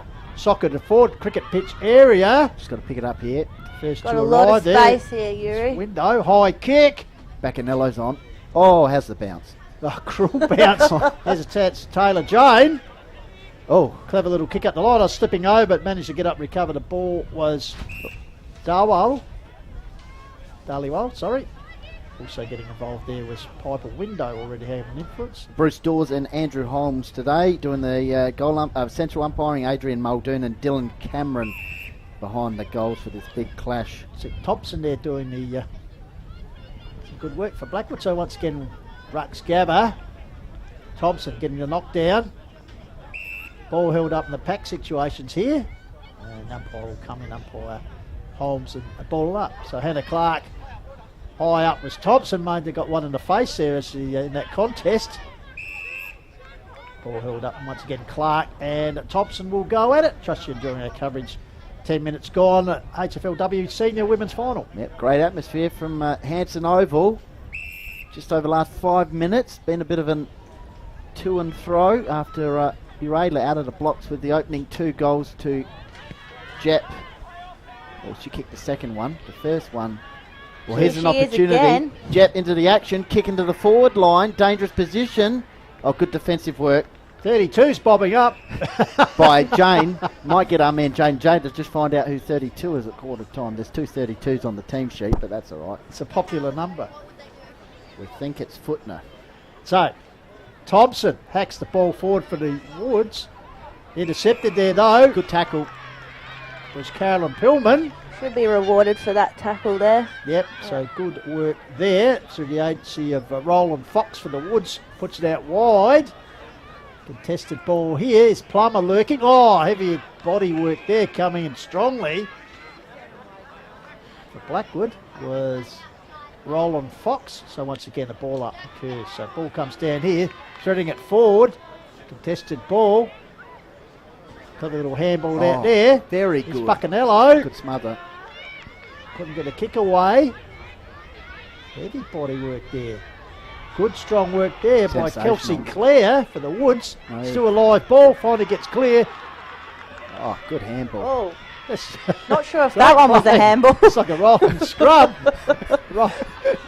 Roland Fox goes to ground.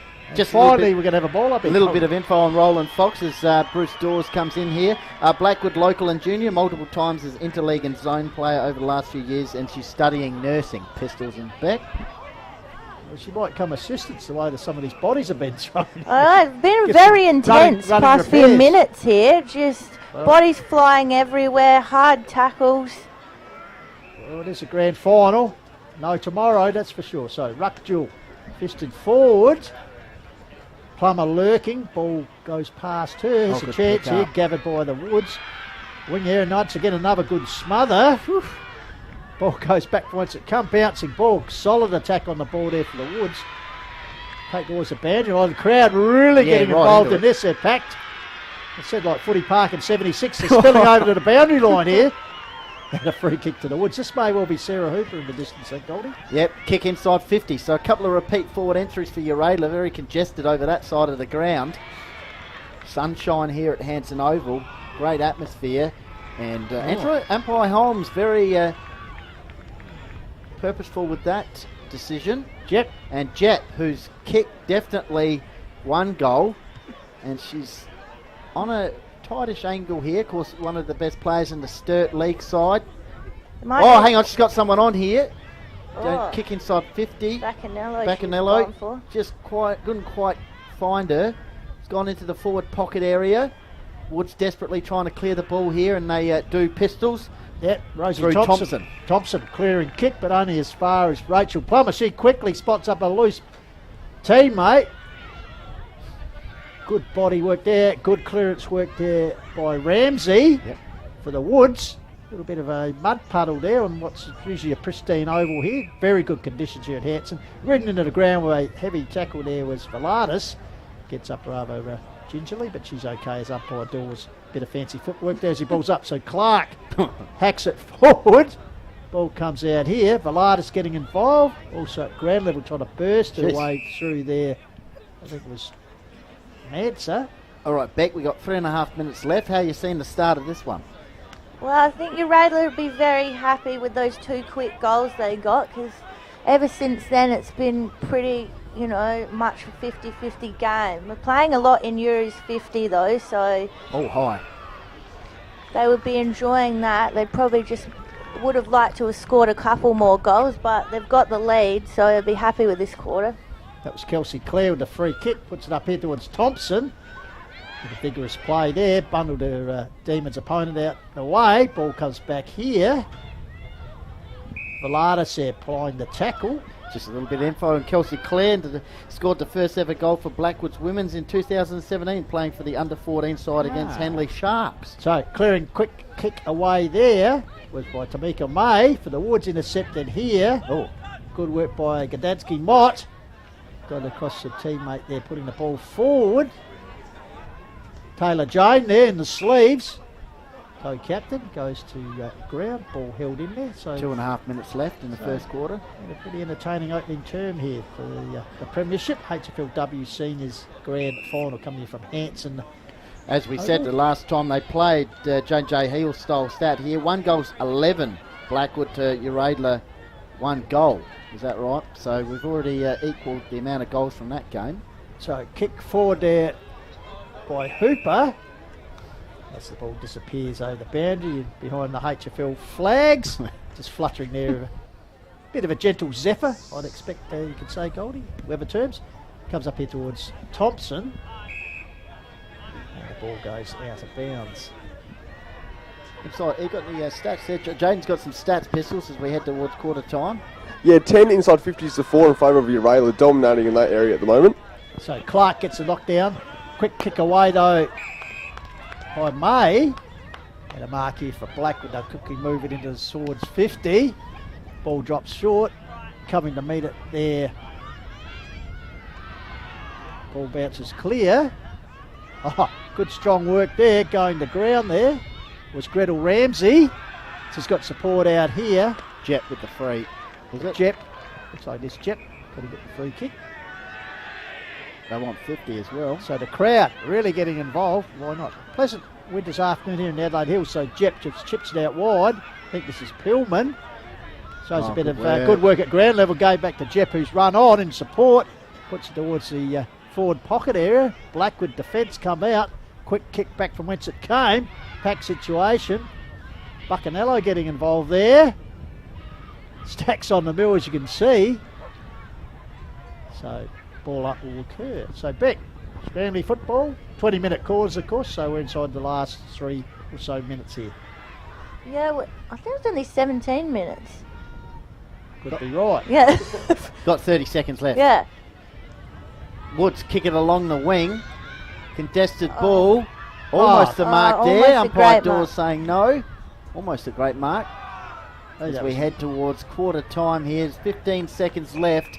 Neither side letting the ball out there.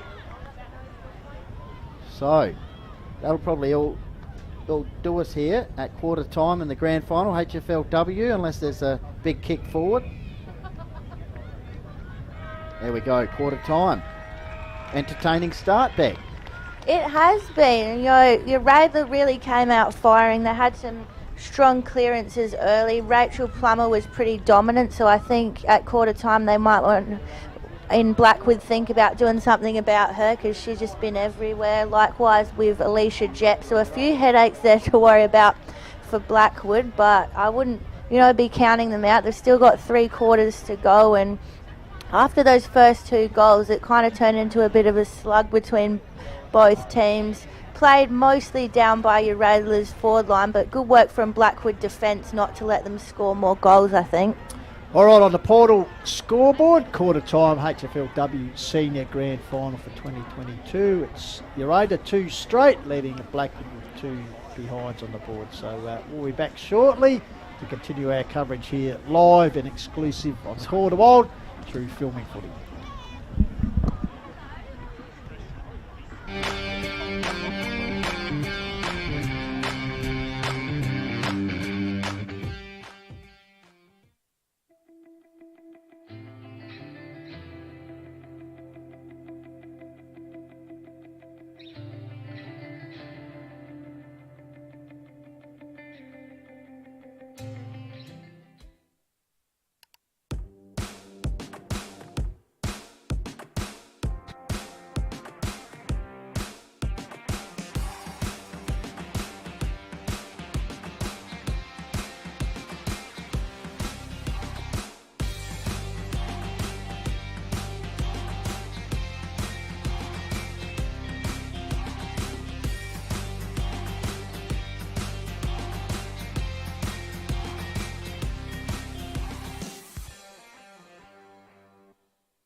Welcome back to Hanson Oval in Mount Barker.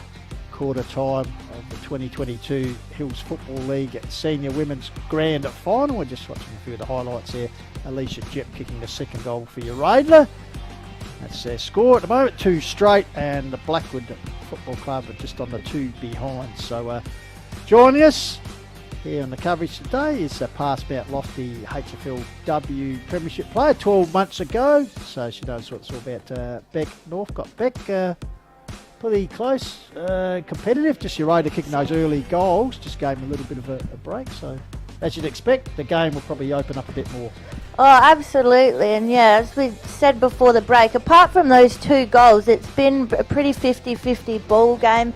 Very intense, tackles, bumps, bodies in there. We've seen those big stacks on in the contest there. So, definitely both teams coming out with a lot of energy there. And Uradler just able to, come out on top on those first few minutes and put on some goals, which I think they'll be happy with.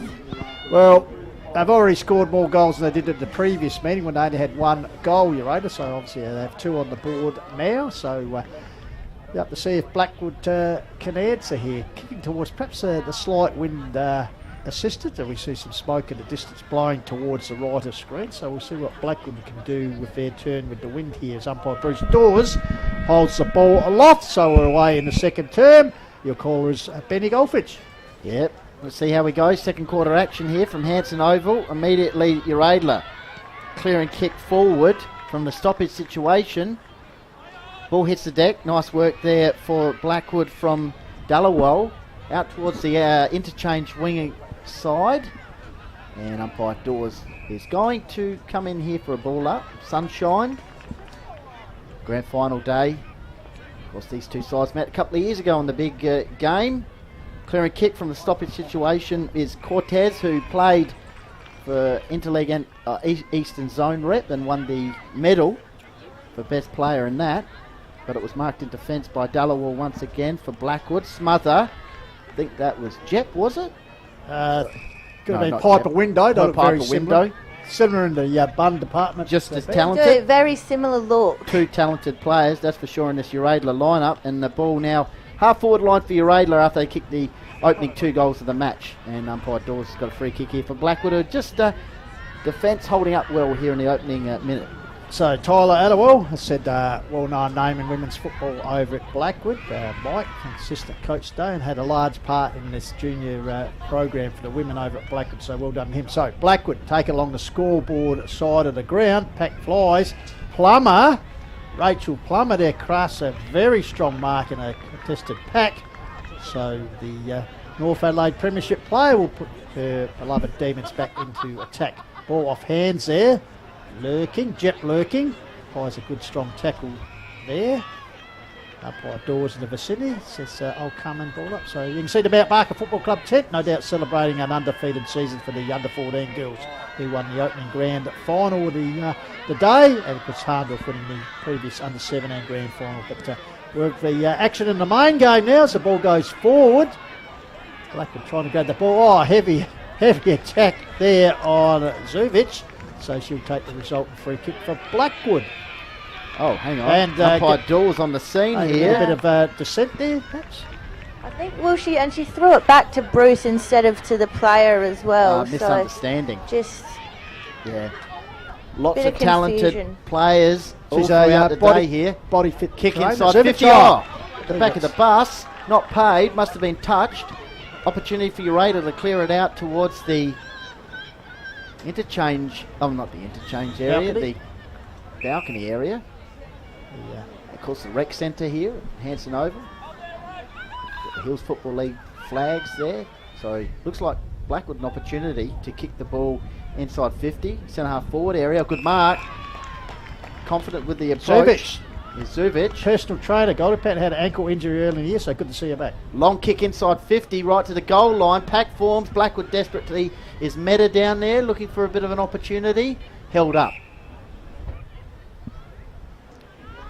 So the Woods lurking here.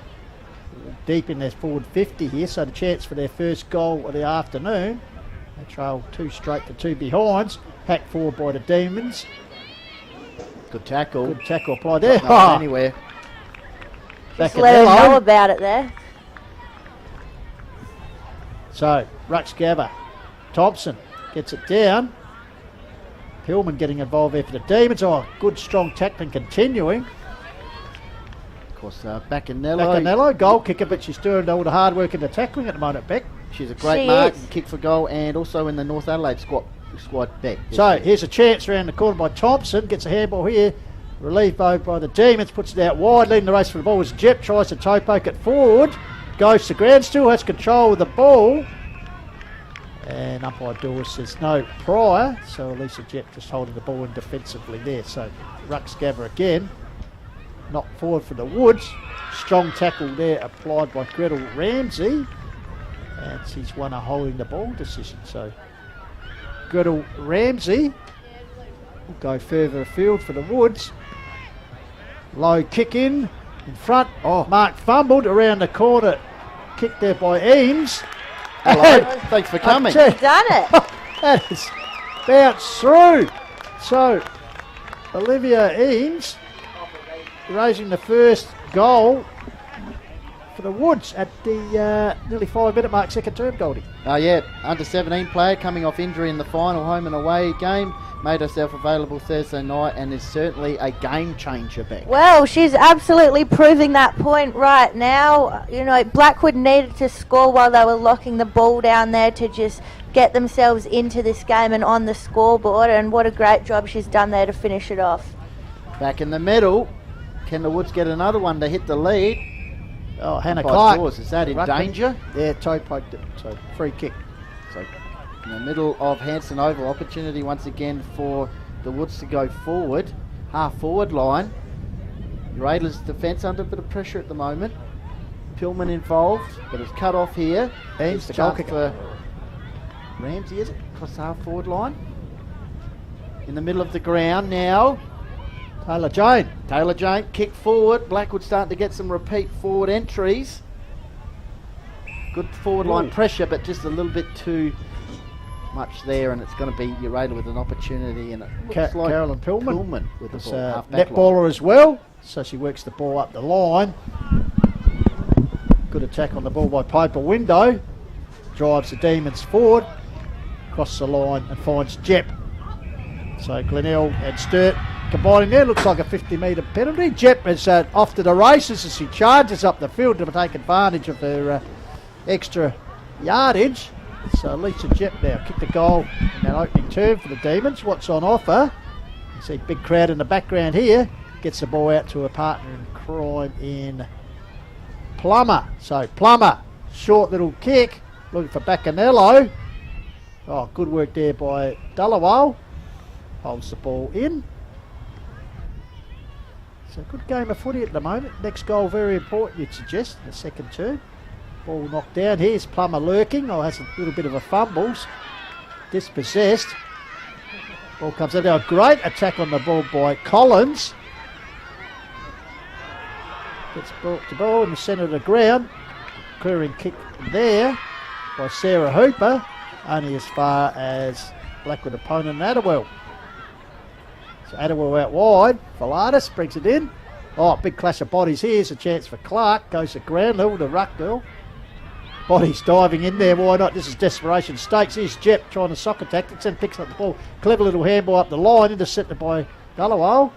So Blackwood repel once again. Bouncing ball. A clever trap there. I think it might be Whitehead. Oh, here she is. Here's a chance. Here's Bree Meta, the danger machine. Can she get the ball? Oh, good strong work there by Alex Virgo. That'll be a good battle this afternoon. Dived on it. But Meta paid for holding the ball. So free kick here to Bree Meta has set up the interleague game at Murray Bridge. Sensational performance. Yet to get on the board this afternoon as far as goals goes. Goes deep towards the top of the square.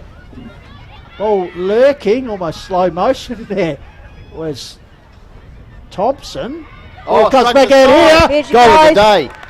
Zuvic. That's huge. And we said working into the game after injury early in the season. It's Kira Mueller getting involved as a runner. So Zuvic putting the second on the board here on the Sportel scoreboard. So Blackwood just closing it up nicely. Just making a pause. We see Strong work by Thompson. Got it out there. Clever little handball coming from Collins. And Zuvic doing the finishing work. And boy, she was happy. A little bit of the jig there. As She was, and our gal Kira was enjoying it too, getting involved. So back in the middle, back-to-back goals for the Woods to start this second term. They're up and about, getting some good forward momentum. Radler need a response. I think it was Virgo, kick into the middle of the ground. Hooper. She kicks towards the half-forward line for Uradler. Strong pack, ball hits the deck, sliding in there for Uradler was Lawler. Strong attack, wasn't it? Chelsea Lawler. So got the ball at half-forward line, Uradler now. They trail 2-2 2-2. Just under 8 minutes remaining in the second quarter here. Grand final action, congested football, a lot of players going in and hard here. And umpire Dawes says, I'll have it. Edge of the centre square, favouring Uradler's scoring end. Ball's flicked around. Ball hits the deck, and once again we'll have another stoppage. It looks like Virgo around the action there. So Clark doing a good job in ruck for the Demons. Goes up this time, wins the tap in opposition there to May. Once again, pack situation. Umpire Dawes has picked out a free kick. And it's going to go through the Woods through the agency of Michaela Collins. So puts the ball forward, wing area. Under the scoreboard, as you can see, the Woods up by 2 points. As we've just played 7 minutes in the second term, what's becoming a riveting grand final battle here. It's both sides looking to be the first clubs to win multiple premierships in the fourth year of the competition, one win apiece. Oh, I tried to toe poke it forward this window there. Affects a big strong tackle on opponent. Sorry, Sarah Hooper it was. My apologies. So umpire Holmes with balled up. So Rux Gabba. Ball comes down, trying to bust her way through. There was Raymond for the Pies in the sleeve, for the Woods in the sleeve. She's going nowhere. So once again, Clark under the ball. The leaper there. It was May.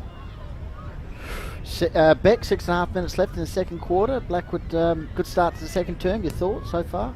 Well, they'd be happy with how they've really turned it around here. It's what they needed to do in this quarter, just stamp some authority back on this game. Their defence has been really solid, so I think it was good to see their attack and forwards, give them, I guess, some result of all that hard work. And she was very busy in the opening term and just involved that passage of play. You can see they're more aware of the influence of Rachel Plummer now. She has 2 or 3 Woods girls around her all the time, and they bounce. Here's Pillman at ground level, goes back. Ball held in there enough. But so Rachel Plummer's influence definitely has been curbed a bit, Beck. Oh, absolutely. You notice her at every stoppage and around the ground. She's there. She's laying tackles. She's the first one, the area here. Out of the stoppage. There she is again, just laying that tackle. So if she doesn't have the ball herself, she's making sure that it doesn't get out of the pack there. Good observation, Pistols. Looks like Raymond really keeping an eye on her at the moment around the stoppages. Looks like Kalisha Raymond just getting up a bit goggly in the sleeves there, number 4. Half forward line for Uradler. Here we go. Here's Clark. A chance for Uradler now to kick the ball inside 50 for Clark, who I believe left the ground late last week with a bit of an injury, but good to see that she's now shouldering the ruck duties. Shouldering the ruck duties in that great match against Onkaparinga Valley to get into the grand final. Tough football at the moment. We've got the ball centre half forward area for Uradler. As we said, they kicked the first 2 goals of the grand final. Blackwood have responded with a couple in this term, and the Woods lead. But here's a chance, Pistols for Uradler. Got the ball now about 30 metres out from goal. Looks like Dullawall trying to burst clear, but held up there. So umpire Dawes once again in the action. So front position, Thompson. Ball comes down, lurking. Here we go. Ground Plummer. level, comes out Plummer. Ball goes forward for Uradler. Looks like it's good pressure. Everything, so it looks like it'll be a result of a free kick to Kelsey Clare to bring the ball back in. 4.5 minutes left in the second term. Grand final day. So good crowd in the house. As you can see, the boundary is packed as the ball goes up there. Once again, packed situation. Plummer lurking. Good tackle applied, and they're going nowhere. For Blackwood, so once again, Gabba, Ruckjewel, Thompson getting it down. Once again, scrambling play. Thompson getting back involved with a tackle applied on Velardis. Every player is basically in the forward 50 for your Adler at the moment. That's right, it's a rolling scrum. So Thompson once again front position, got it down to Raymond, who looks like she's recovered from that knock she had a moment ago in the long sleeve. So once again they go at it. Thompson once again, opposition to Lawler. Raymond dives in over the top. And once again we have a ball up, Goldie. So pack football lockdown at the moment. Yep, tough finals football. Got the chant going up for Blackwood at the moment, and that's a good tackle, stopping your Ayler in their tracks as they tried to get the ball forward. That's by the window, and Raymond. So she'll kick the ball out towards the Blackwood interchange bench area. Oh, good mark. Strong in the air. Blackwood starting to get momentum here in this second term as they go forward once again along the wing. Oh, good tackle. And once again, we've got a stoppage situation. Good pressure from the Woodsbeck in the second term. It is. They're just not giving up, and anything that comes their way, they're laying a strong tackle and have been able to win some holding the ball frees, which are very crucial here. Yeah, well, some of the playmakers in that early in the first term, as we said, Jet on that occasion, Window, and we mentioned Plummer to Woods. Damien Vennings obviously spoke to his girls at quarter time, said you've got to tighten up around the clearances and just don't let them any leeway, and that's certainly shown because it's a stop-start footy at the moment because of the Woods pressure, Goldie. Yep, so 2 minutes left. Next score you feel is very important. Here's an opportunity your Adler free kick though. Half back line. So they've got a chance here with 2 minutes window to go in the second term. As Pistol said, Window kicks it out towards the wing area. Good handball. Blackwood once again going forward here. She's met her around the action. She is. She's leading into the pocket. Also assisted there by a teammate. Jeez, crashing in. So the Woods have got a chance here, Pistols, with just over a minute left in the second term to get another goal on the board. Yeah, it's strong body work there. Isabel Raven. So Clark doing the ruck duties. Woods lurking. Oh, is that a free kick? No, letting it flow. Well, there was Lily Brook. Last line. Chance for Blackwood, and they're kept on the last line. Defender there taking the mark right in the goal square. Minute and 20 left, second so term. Ball comes back out. Juggling attempt there. Trying to crash her away there, Blackwood. It's Olivia Eames. Of course, kicked the first goal of the game early in this term for Blackwood. So once again a rock duel. Quick work by Clark. Hacks the ball forward for Uradla, but way to numbers. Here's Pillman trying to toe poke it forward. Ball comes down there and trying to burst her way through was Claire Collins. Good tackle by Hooper. Yep. So umpire Holmes will come in and ball up. So umpire's doing a pretty good job. Congested game, but they're pretty good with their decisions. I'm trying to spin it away through was Jeb. Okay, she's knocked up in a big tackle because unfortunately left the ground early in last year's grand final Goldie with a leg injury. So this will probably be the last stoppage of the match. I mean, of the second term. Imagine that. Gone early, Goldie. It's gone out towards the wing. The game already. We got another half left. Anyway, we got 20 seconds it's left. Not bad. He gets here late and he wants to go home early. Yeah. No worries, Goldie. Wait till I call an injury. No. Got something on this afternoon. No. Good mark. Window.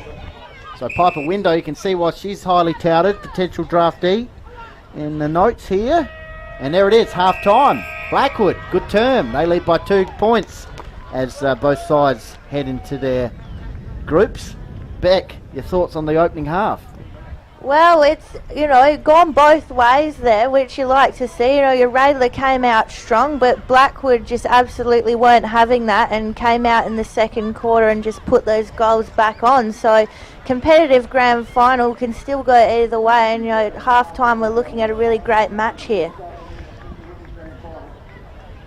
Jeff Pistola here with you with Benny Goldfinch, Beck, Northcott, of course the master of the stats, the count himself, Jaden J. And Jaden, without putting you on the spot, because I know you got the brown belt cabinet as usual with all the stats in it. Last time, or how many times you've only been kept scoreless this season? Well, I've actually got another stat for you, Pistols, as well. So, on their run of five wins, 5 in a row, in the last 3, they have won the second quarter. But all of a sudden, Blackwood have outscored them, and it's the first time First time since round 13 where they haven't won a second quarter, Beck. So unbelievable there by Blackwood. So, and actually that was last time Pistols that Radler having goals and scores in a second term, round 13. So there you go. Wow. But as we said, they just tightened up that game very nicely. So we might just go to some sponsorship ads, and then we'll be back with hopefully a interview with a premiership coach.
Well, back to Hanson Oval and Mount Barker, because HFLW Grand Final Day.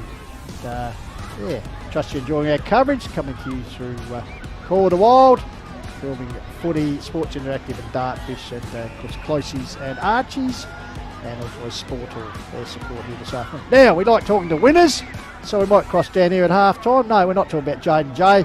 He's got a very special guest who no doubt is very happy with Premiership success. So Jaden J, take it away. Hannah Dreco, congratulations on the win. Hardorf defeating Mount Lofty in the under-17 grand final. Congratulations on the win. What's the feeling like? It's amazing. It's been really good, and the girls are really stoked with getting the win today. Just take us through the feeling during the week. Obviously, up for the fight against Mount Lofty. Just take us through, the feeling during the week. It was pretty good. We had a good training Wednesday night, and the girls really performed well. We had a few injury concerns, so we just rotated them through the bench today, and everyone was up and about, which was great. With those injury concerns, just how did that affect the structure at all, and how did the girls cope with that during the week and on game day? It changed probably the lineup a little bit, but not too much. We've got a lot of depth in our team, and everyone's been thrown in all different positions throughout the season. So they were ready and prepared for anything that came today. So it was good. And having the wood over Mount Lofty in the minor rounds, and having a close encounter by 1 point, just take us through how you structured up against Mount Lofty. And we had a few that we needed to keep an eye on, but we were pretty confident in our ability, and just made sure that our girls performed and did what they needed to do, and then we left the rest for them to chase. Yep, and obviously the last couple of years unfortunately couldn't get the premiership success. Just take us through what it means for the club, what it means for Hahndorf, and what it means for the girls. Yeah, it was a bit of a pity the last 2 years, but this year they came through the goods, which is great, and there was a lot of girls that have been in the finals for the last 2 years, so they were really passionate and really driven this year to come through the goods and win this time. Yeah, and what's next to be coaching under 17s, and just take us through, what are the feelings like at the moment with that? So I'm hoping to be back there at Harndorf next year for the 17s again. And I'm currently coaching the Sturts Development 14s girls, which has been really good. So we had some of those girls out here earlier playing as well. And then, with the girls coming through, should be really good next year at Harndorf and building and hoping to go further and further. And just lastly, just take us through with Chloe O'Sullivan and Monique Besson. I believe she's on a plane, is she? Yeah, so Monique had to leave straight after the game, hop on a plane, and she's heading up to Queensland for state volleyball championships. So she's very talented in all different sports. And Chloe's going to a gun. She can just kick a goal from anywhere, which is great.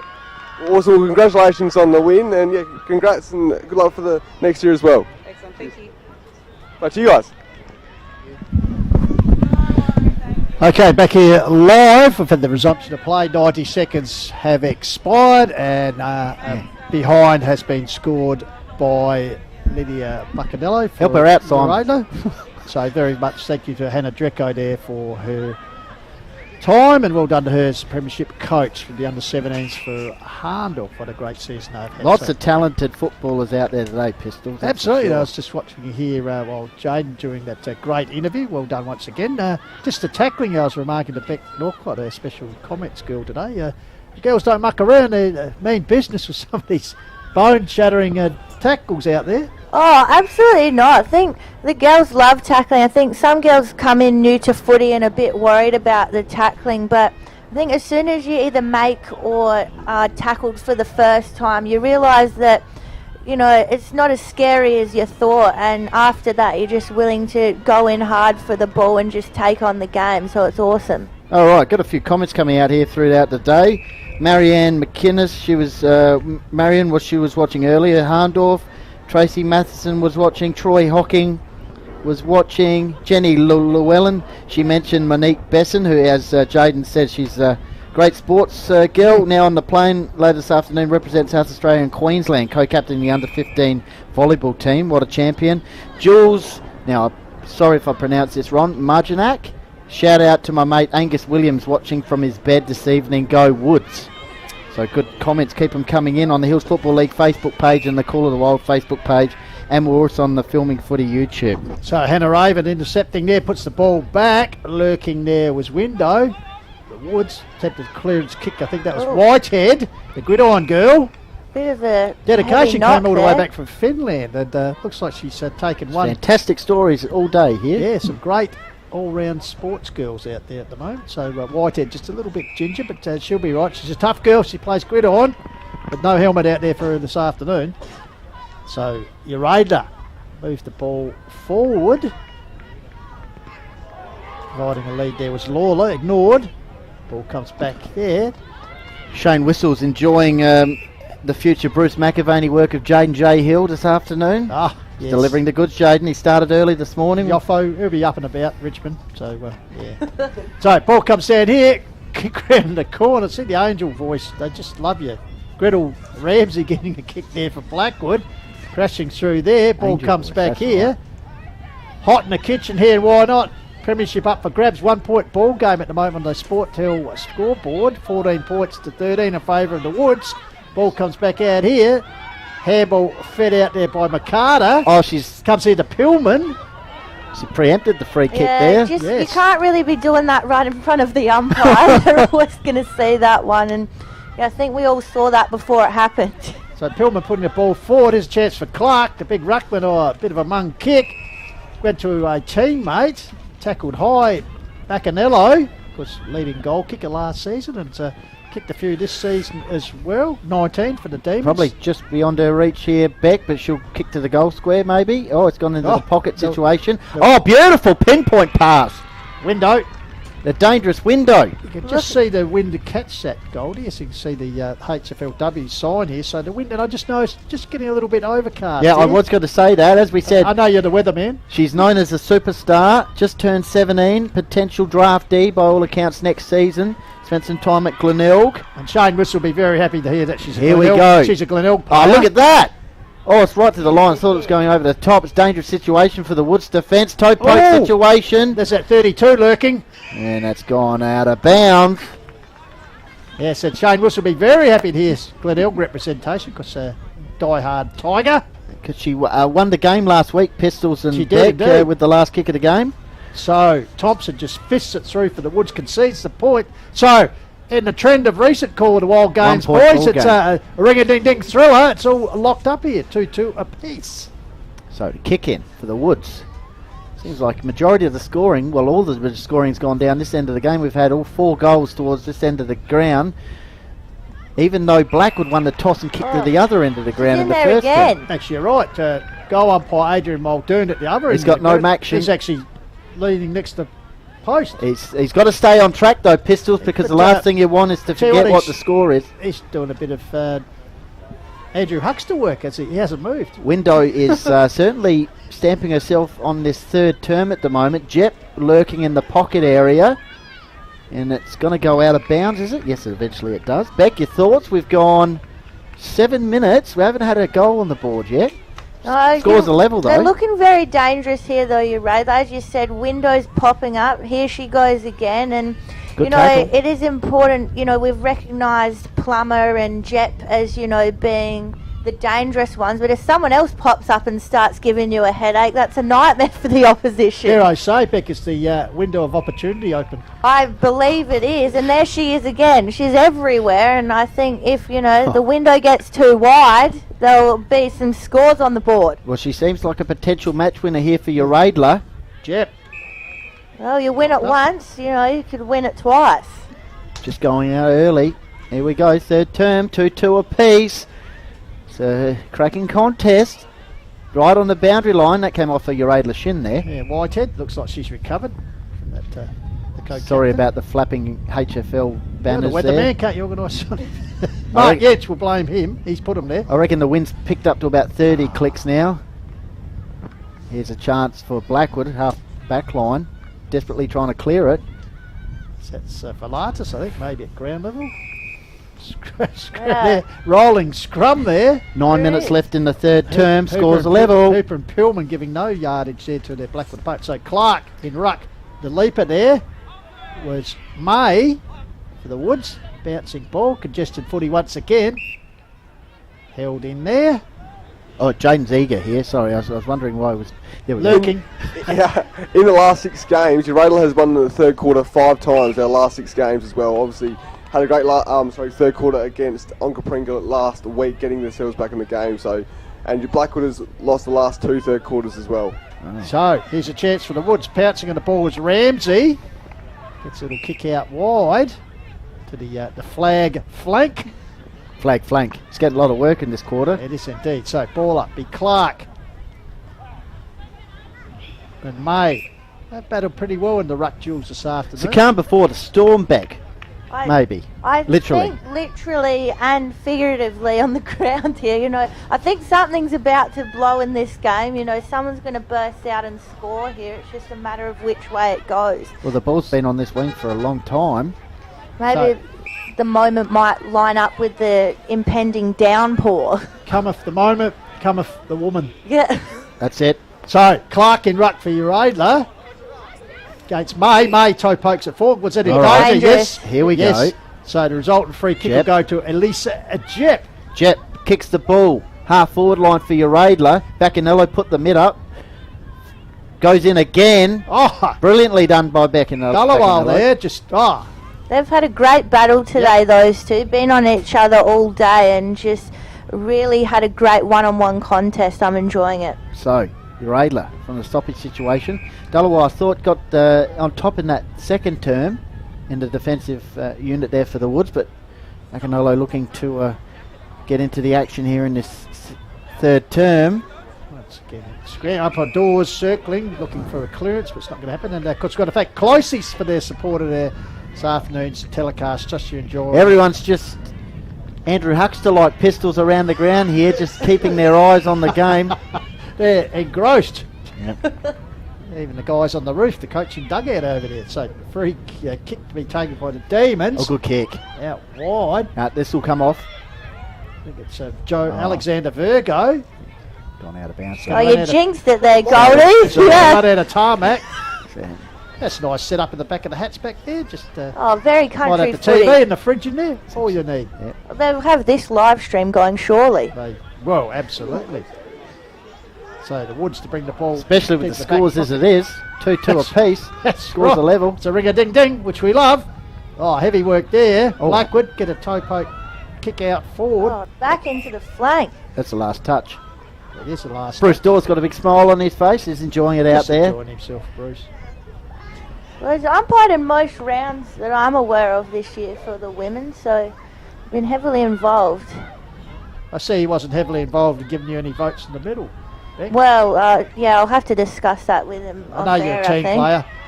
Dallawal taking the mark. It's a good matchup. Starting to be a lawyer, I think. So she's laying down the law across the fence at the moment. Oh, I like that. Puts it up. Back of the pack for Lardis. Ball comes to ground. It's a chance there. Quick kick away by Richardson. It's very congested footy here. I think if Blackwood can get a decent, 35-metre kick away and have a bit of a run on, they'll be all right here. But this congested footy is not really suiting them. You can see them really trying to burst out and get space. Someone's just got to grab it back. They do. They just got to get that moment where the ball just sits perfectly when you're running through and just go with it. But it's not really happening. Good tackle. Clark's knocked down. Jep grabbed it, but she's just woman handled to the ground. She'll take those hits all day, Jeppy, and get straight back up. And she has. She's almost laid the tackle there. She's given away a free kick though. So the Woods opportunity now to get a little bit of forward momentum. I wonder if Jane J. Hill, you got the stats inside 50s at all? But no, that's right. Jaden's doing the match report at the moment, so he's pretty. Here's a chance for Meta to get a look at it here. Half forward line. Oh, good work. Free kick, is it for your Radler? Lily Spry. Yep. Done some good work on Great Meta. work for Lily Spry. Half back line. I'll get you a little bit of info on her shortly. She's got the ball half back line. Meta on the mark. So at least the Woods now got the ball around their sort of area. It's that kick. It's gone up the wing. Presenting nicely. Whitehead. Mark. Whitehead. Strong. So a chance here for the Woods to get back half forward line. Australian gridiron team captain. So she's pretty versatile. Look at the pack. Big pack. Oh, Mark there. That's free. Well, you'd think so. Fitted for a net Play there, Tommy, or is that possible? A few high hands in there too. Umpire's done a good job. He's Absolutely, out of position, so give him a go. So Clark getting it down. Oh, takes it herself. Hacks it forward. Back from whence it came. Bouncing ball. 1, 2, 3. Outnumbered there. Let's have a look at this. Have a look at this. Just a bit unlucky. With a kick forward. If they lose Damien, Venning might be watching this closely. Why wasn't that a free? Oh, taken off. Sullivan style. Yeah. There's Plummer. Might have been her own teammate. There's Plummer. Yeah, well, could have been. Friendly fire. Plummer. Umpire Dawes with a wry smile on his face. He's having a good time. So, ruck duel once again. Clark gets it down. Stolen there around the corner by Tegan Cortez. Puts it forward. One of the guns in the Radler side. Smothered There's plenty of kick. Defence by the Woods. Puts Jep. the Cortez. Jep again. Here she is. Got assistance. Jep on the right. Straightens the ball up. Bounce. Here's window. Here's the opportunity. You are kidding me. The window is well and truly open. And Pistols goes for a slide. We talked about the moment, Beck, and there it was. Two of the best, arguably, in the Radler lineup getting the job done. Jep and Window. That Brilliant. was the moment, and very well called there, Pistols. Like, look at Jep here. She gets in the space, sends the kick to the advantage of Window there, and That's she class. doesn't need much. Doesn't even need to pick it up. Doesn't need Outside of much. the She boot just job. needed that moment and straight through. What a moment! Could that be the big turning point in this game? Well, she kicked the vital goal last week, Goldie. She's kicked the vital Wow. one here deep into the third. The quarter. AFL scouts would be having a look at that. That was sensational. Back in the middle. Of course, 2020, Kira Mueller was playing for Blackwood. Now she's at the Crows, and today could there be a few others in line to play AFL in the future? Well, Cortez, she's one of the guns, played Eastern Zone. Best for the women in that at the Carnival. Country champs. She kicks towards centre forward. So your Radler, just after that goal, seemed like they got the mojo going. Kick inside 50. Here's Window once again. Great attack on the ball. Snap around the corner. Smothered. She's live wide, that's for sure. Kick out of towards the back line. Good shepherd there by Plummer. Hillman opens it up. Kick forward for your Radler. That could be a handy point, but it's not. It'll be out of bounds. Chelsea Lawler showing no respect for her safety there. She crashed into the post. She's okay. Minute and a half. Beck. did see the post copper in the under 17 We did game. indeed, by Sullivan, I think it was Chloe Sullivan. So here's a chance here. Zuvic, goal kicker earlier in the game. Oh, Buccanello getting involved as well. Couple of big moments. Tough in the kitchen. Looks like the free. We look at that highlight, Tommy. So Jep again. It was good intent there from the Blackwood player, but just wrapped up in the end. Yeah, Zuvic. Just had eyes for the ball. Yeah, Jep just lurking. And let her knew about it too. Taylor Zuvic there for Blackwood, just really So trying her Jep, best. deliberate shot towards the right of the screen, puts it across the face. Oh! No way! Is that window? Goodness gracious. That's her. God. She know. Oh, she's loving it too. As I say, the pipes are blowing for your Ada Piper window. He's got a whole list of them. So, point blank range, 2 vital goals in the third term. Well, she's got a stranglehold on the She best loves on it ground. You see by the body language from Blackwood. That was incredible. Jet and window time. It is. It's their world. We're just living in it, I think. So, Piper window. Look at those That is jukes. greatly pressure mark. No one even near it. Can we look at that marker again? I would like to look at it about 10 times. That's Graham Corns, 1973 Here grand we go. final. As the siren goes, so you won't miss. Ah! Let's see it again, Tommy. Oh, One more go again, time. go again. Just one more time. One more for the fans. Ah! And doesn't she love taking a strong mark and also kicking the goal on the siren? Because that's half 3/4 time She now. does. Loves the pressure situation. That is huge. And I said, you see the look on the Blackwood girl singing. Wow. But they're coming home with the breeze. So where did she come from? Plenty of football ahead of us as we take a breather here. You're Adler 4-2-26 leading Blackwood 2-2-14. So 2-goal break here as we head into the final term. Trust you're enjoying the coverage here on Call to Wild.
Welcome back to the Call of the Wild's coverage of HFLW Grand Final Day. And of course the Senior Women's Grand Final, 3/4 time, 2-goal margin to your aid. As they lead 4-2 to 2-2. And we must thank our sponsors. Filming Footy, Sports Interactive and Dartfish.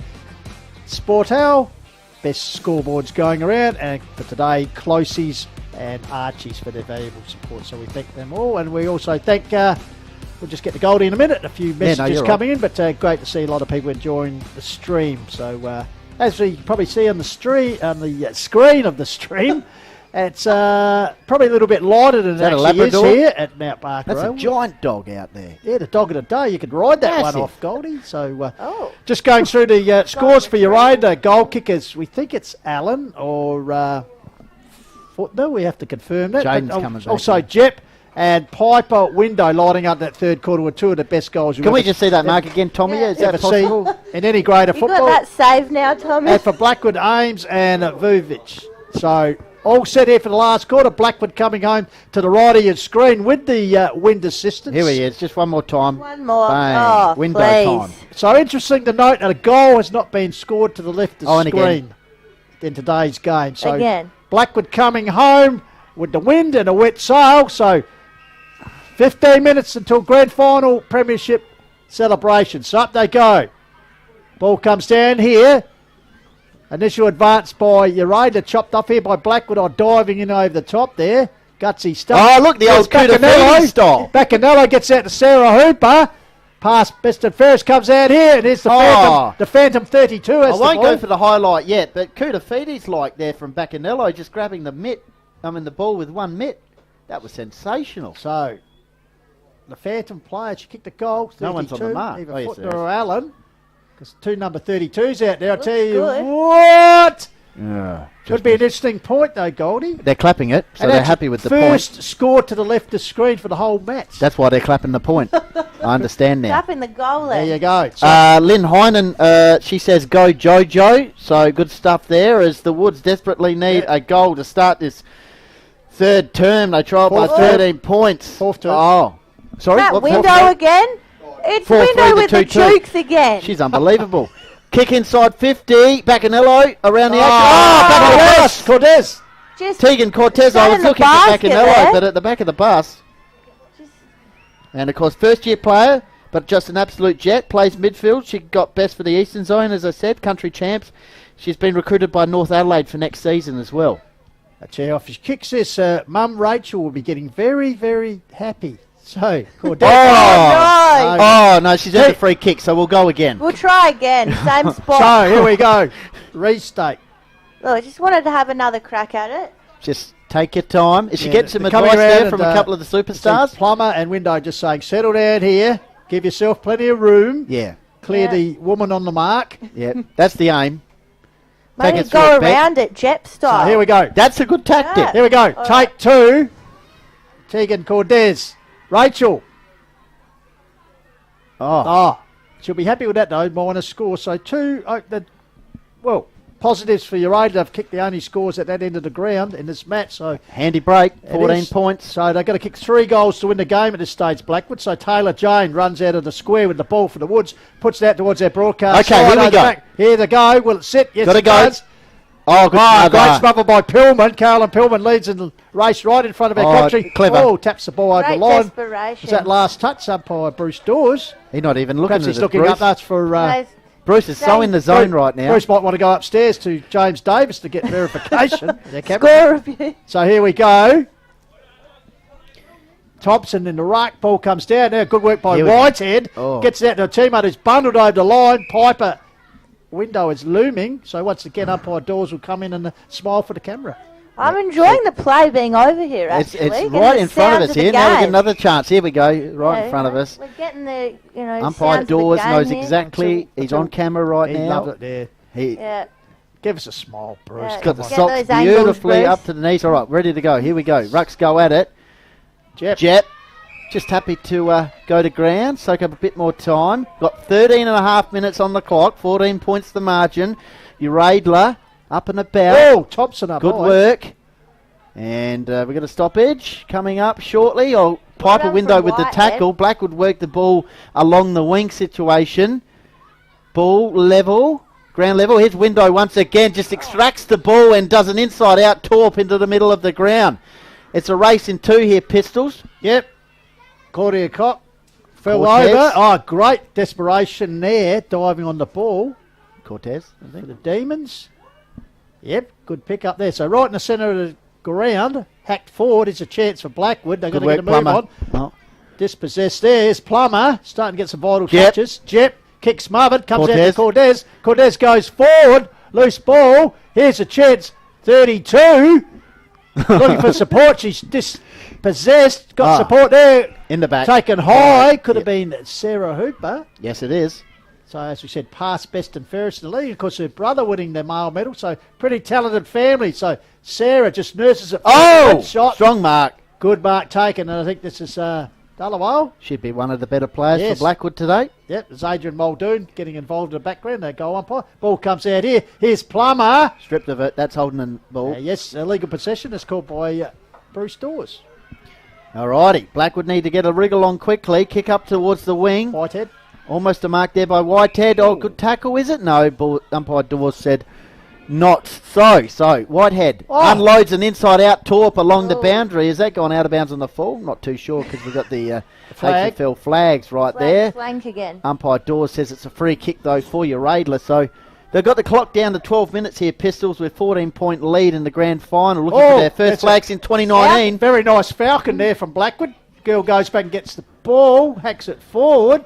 Desperate time now for the Woods because they came through direct path from the second semi-final. Blackwood, Urade, they're doing it hard and, could get reward for their efforts here as they lead 14 points here. 5.5 minutes gone on the call of the Wild. Just enjoying our coverage. So, ball comes down. Thompson, here's Plummer.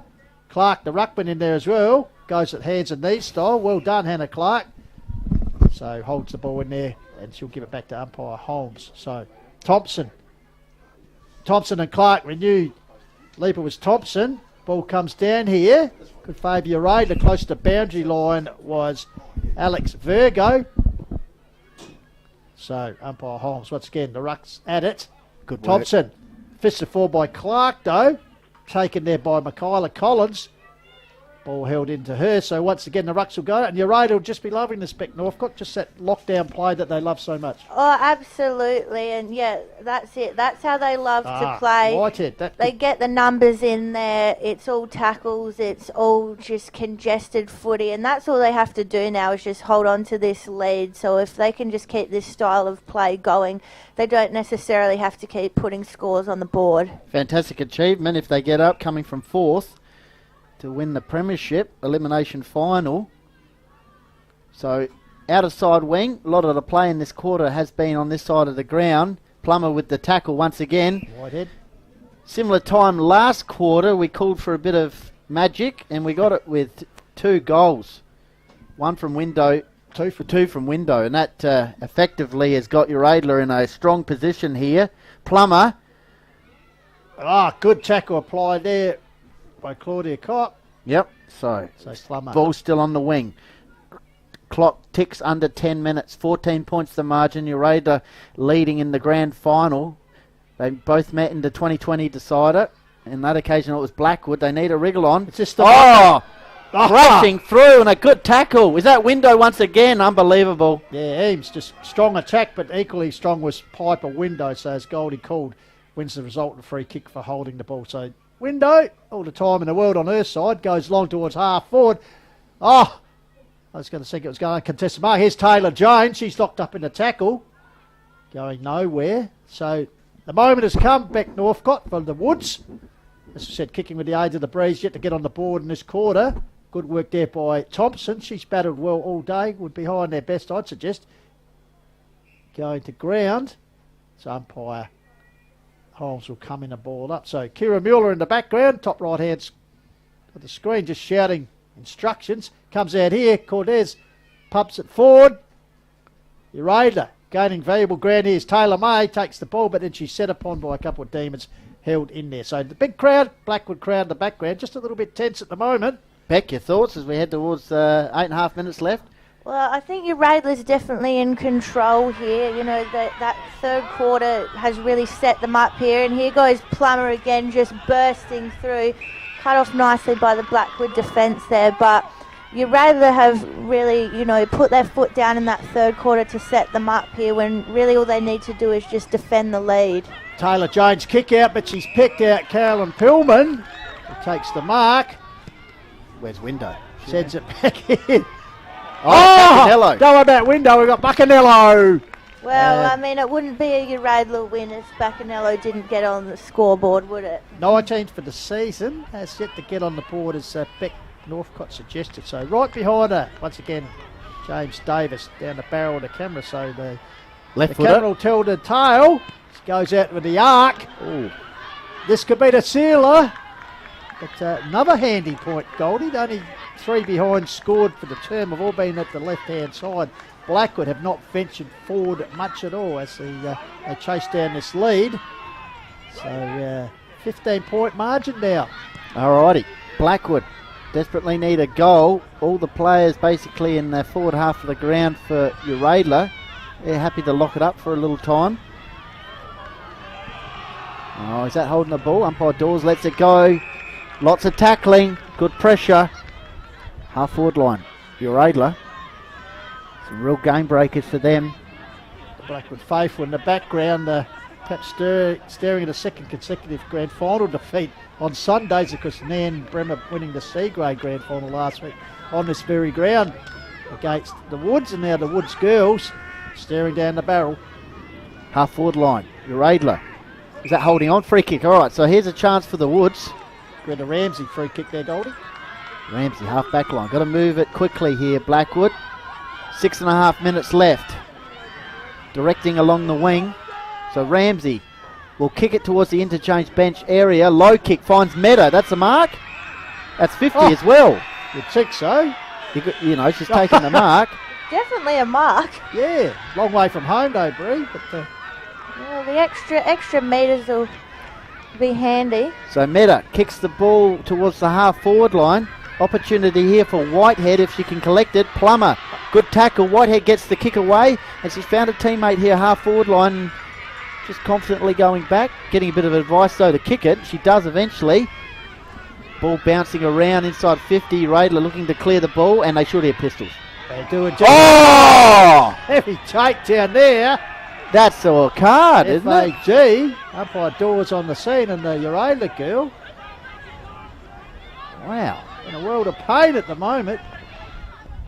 Great attack on the ball. She's not in the good state down there.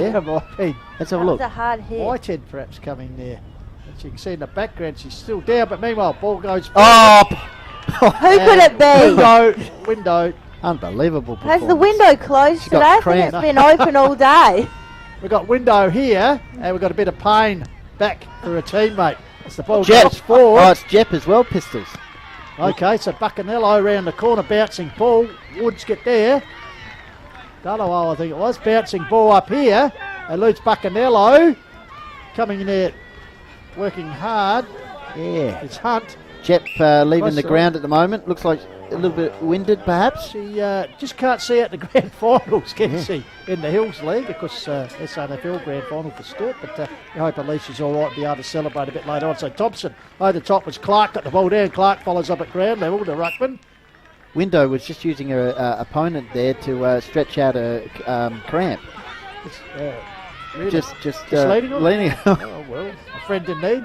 Friend in need. So, sun blessed here in the dying moments of this women's grand final. Thompson, Clark do battle, close to the boundary line. Ricochet Cortez. there, very close line. Meta getting involved. So, Blackwood, can they pull something out of the It's the going to be hat tough. here? 4.5 minutes left. So, Clark Meta. to Meta. Oh! Her shadow there in Spry has conceded the free kick too high, and Bree Meta with the free kick right in front of us. Alrighty. So Meta kicks the ball along the wing. Oh! Big pack, good mark. Great grab there. So Eames with the ball. Centre wing. Goal kicker. Out of side. Need to get a real wriggle on here, Blackwood. Is that a free kick? Yes, it is. So at least they're getting some forward movement. Thompson. So Thompson, Rosie Thompson. Supporters telling her to move it on quickly. She's got some players deep. Goal square area. Over the back. Radler's defence holding on. Ball flicks out. Oh! Is that all right? Umpire Dawes said it is. Solid tackle.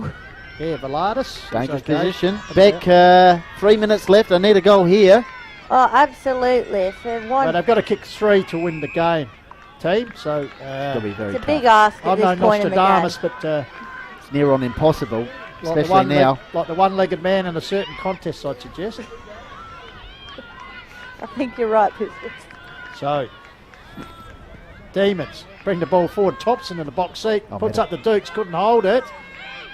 Comes back around the corner. Yep. Blackwood once again inside 50. Here's a chance. Mark Spildor Cordes. She gets assistance here from a teammate. So Uraida just happy here as they're inside the closing couple of minutes here. Beck, just we'll get your thoughts in a minute, just what the feeling is, because you experienced it last year. Such a great feeling. They even did a portrait of you. That's where you can get to. You know, if you're a big time player, sometimes you get these things. So back out the back here. Good tackle played by Window, who certainly might be in the reckoning for the best of field medal. I'd be backing her in. Oh, whoa. Clark, who's been so good all day, fisted forward and did a attempted smother. She's worked hard. Here's Plummer, been very handy this afternoon. Oh, Bruce Dawes. All right. Legal disposal, so the chance here for Blackwood to perhaps narrow the gap here. Well, after this, 2 goals in 2 minutes. Have to race the ball back. They should have someone behind the goals to grab it and get it back. But there used to be a tree behind that goal. There was indeed, but right up the top. At the top of the post, so it just probably sums up Blackwood's day. Their first score since the 8-minute mark of the second term, Benny. All right, so Beck, just the final minute and a half. This is going to be a big win for your Radler, their second HFLW premiership. Oh, absolutely, and where they've come from, come from fourth, knocked off some really big opponents on the way there, and just, they've done it the hard way, but, all credit to the way they've gone about it. You can finish in those lower spots on the ladder and think, oh well, it's just one more game and then we're out, whereas they've just taken this competition on and refused to be kicked out. Alrighty, an opportunity here. Piper Window with the ball, kicks the ball nicely towards the half forward line. One last chance for Blackwood to clear the ball from the half back line. Meta takes the mark with 30 seconds left, so great effort from Blackwood to get into the grand final after finishing the minor round in third, but it's going to be Uradler to get up in the premiership.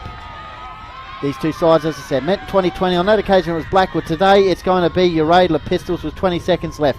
Absolutely. Here we go. Carolyn Pillman been solid all day in defence, so gets the handball away under pressure. Ball goes forward here. Uradler just content to hold it down here. It's in the dying moments here. So Uradler will win the flag. As I said, they're second in 4 years of the HFLW competition. There it is. Congratulations to the Uradler Districts Football Club. Yeah, get around them. 14-point margin in the end. The low-scoring slug. So they come from everywhere. If you're a cabbage cutter, get around them. Oh, sense. Absolute scenes here. Look at them. The excitement here. Someone's looking to get a selfie. Already. I might go out there and get one with Piper Window before she absolutely blows up in, AFLW or something. Yeah, no, great scenes here. Oh. Great scenes from the Demons, as I said.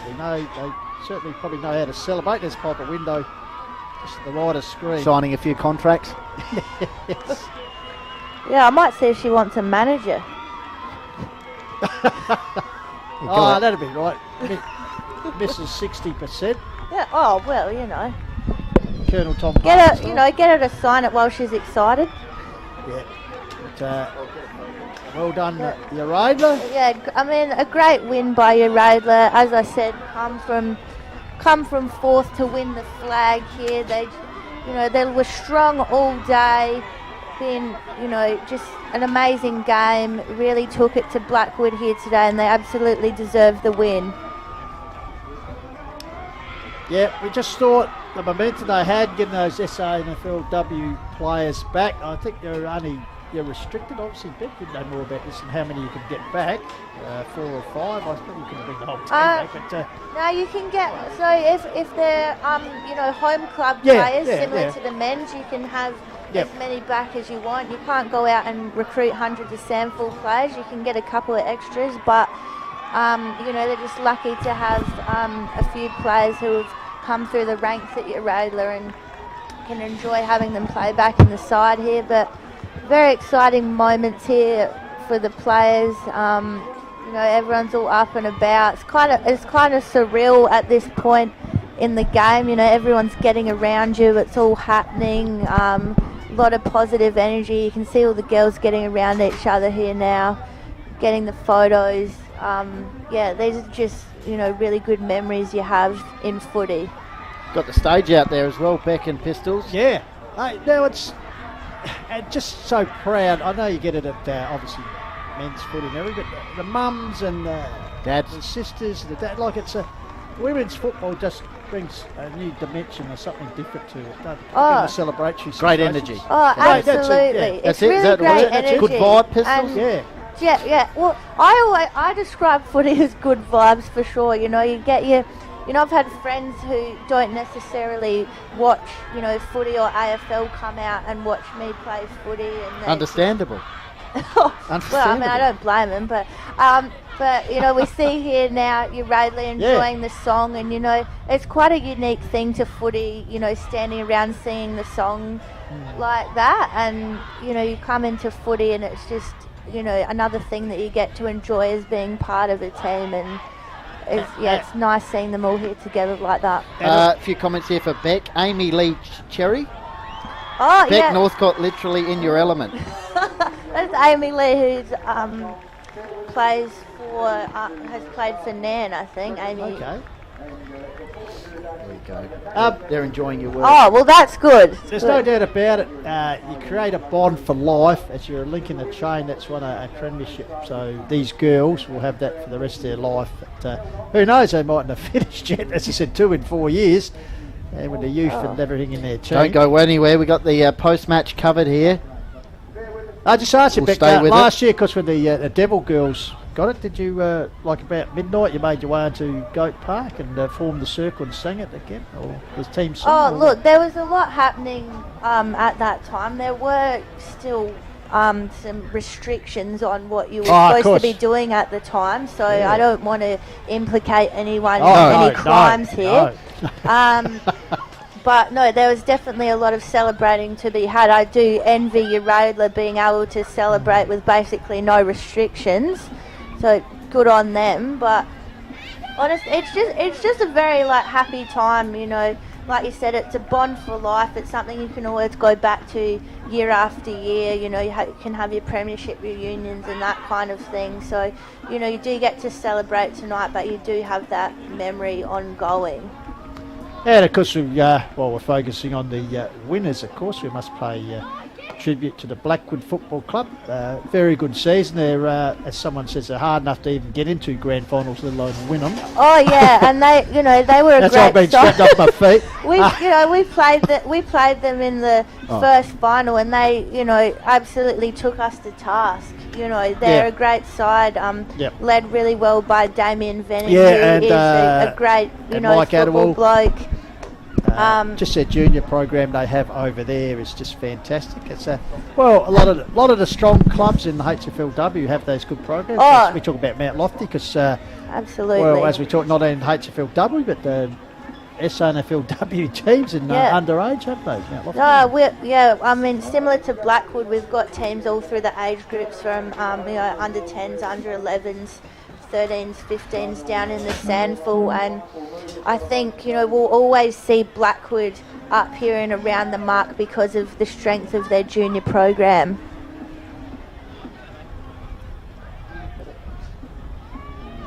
Who are you picking out in the crowd there, Pistols? Just the man in the Collingwood beanie there. I see. How is that game going? I don't know. I don't know. We've been too busy here. You just check have we got someone down at the G for that? Yeah, we've set Jaden J down. Might be easier for him, the G, trying to make his way through the maddening crowd here, as he's going to try and get us a couple of interviews. Oh, he'll be there. So we'll stay Got his here. finger on the pulse, Jaden J. So we'll stay with you for a little while here at Hanson Oval in Mount Barker. It's just great to see the sheer numbers out here. Look at all these people out on the ground here supporting women's football in the hills. It's absolutely huge to think, 5 or 6 years ago this competition didn't even exist, and now we're here. Your Radler won the inaugural flag. They've now won their second flag, and just there's the number of people here just to get around it, watch the game and enjoy it is just awesome to see. Could we see the situation? That's the Blackwood girls just getting some waves on the live stream here.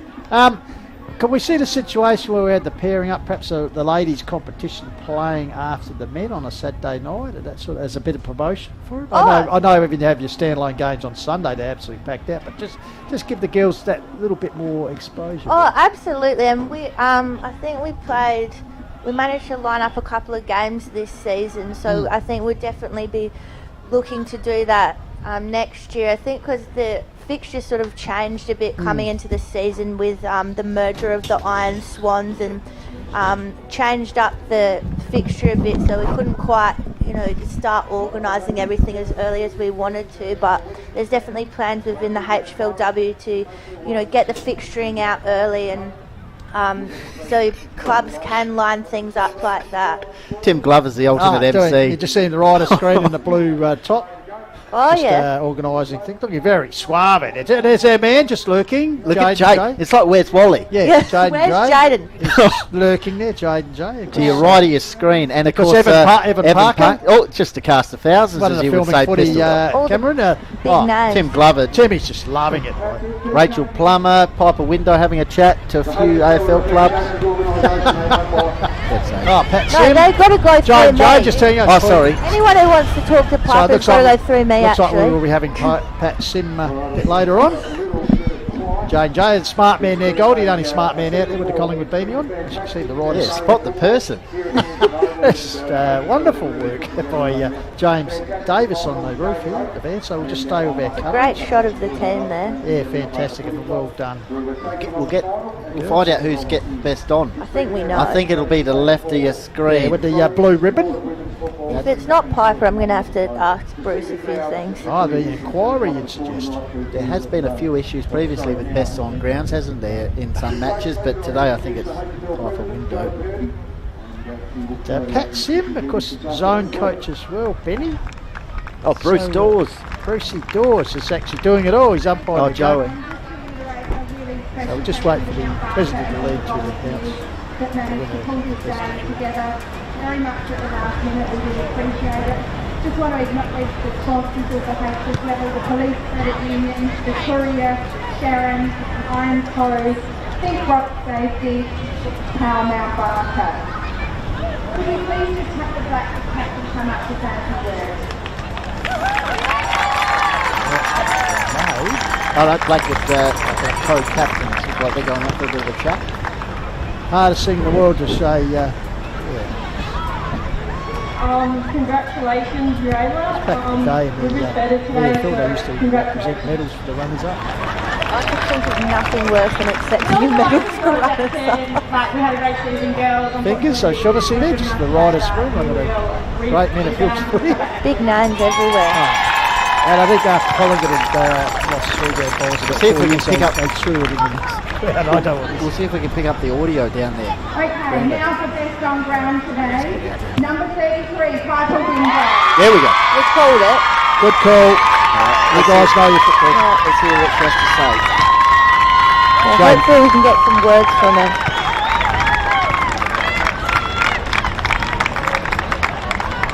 I'd just like to say thank you to my whole team for welcoming me to the Active Radio. It has been an incredible season, and I love you all! I'd like to say thank you to Blackwood. You guys put on a really good game for us, and you made us play our hardest, so thank you to you guys as well. Piper Window, best on ground. 2 goals, but how important they were have been the only 2 goals in that third term. But big marks. Magnificent run on and finish, and then of course that big mark. I believe after this match we will just be broadcasting a replay of that mark for 2 hours straight. Can we just get a replay of her mark in that third term again, Tommy? It really was sensational. Well done to you, the girls. Where's yours, Beck? Are you getting the trophy, Tommy, or you got it? cupboard or something? No, I've got it hanging up at home in a lounge room. I actually looked at it this morning. Well, actually, we'll let all the players come through and we'll do that. You've seen the replay, that's all right. We'll just look at Jaden.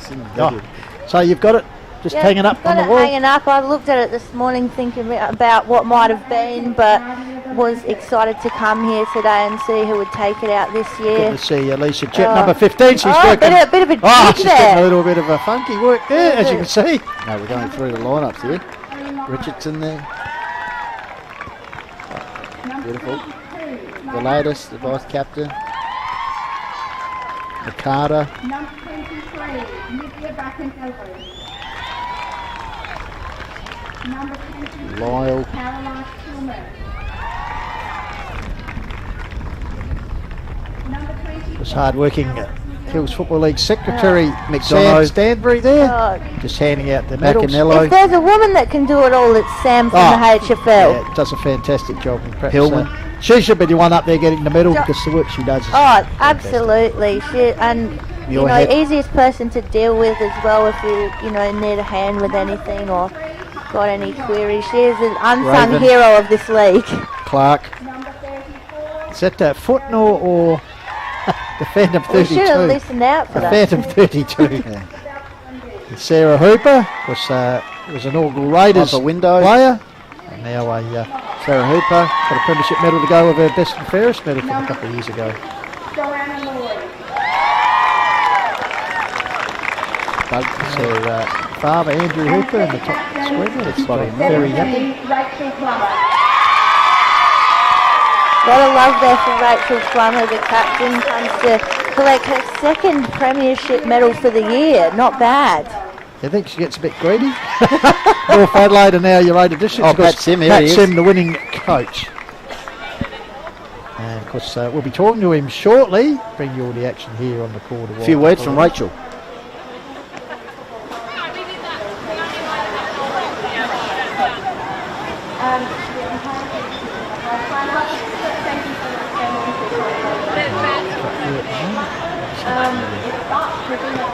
Distance from the audio. Well done, Rachel. I was only reading the story about how she's actually going in and destroy luck. There you go, Becca. She said sometimes doors open for you or windows open up for you. Yeah, she got pretty lucky. And here she is with 2 premiership medals from and had her best and fairest from last year. Football's been pretty good to her. Because this might set the tone for the Uradler men, that senior men, because they'll be in action next week on the Call to Wild. Big Sunday session, Beck. We love our Sundays. Because next week, elimination final coming to you from Callington next Sunday. So also Saturday, of course, the qualifying final, which is a rematch of Loberthal and Mount Barker from yesterday. So bringing you all the action next week on the Call to Wild through filming footy, sports interactive with Dartford. So no AFL next weekend, guys. So a good way to got the AFLW starting though, Pistols and Goldie. I said AFL. I'm just... Hang on, see if we get Pats in here. Oh, they want to go early with the shield? Here we go. So all the other teams we played against this year, we've welcomed us. I've got to say, it feels really good to have this now. So thank you all very much. There we go, got to hold the cup up. Oh, is it shield? And you get the ball, get the shield. Don't cover it over your face.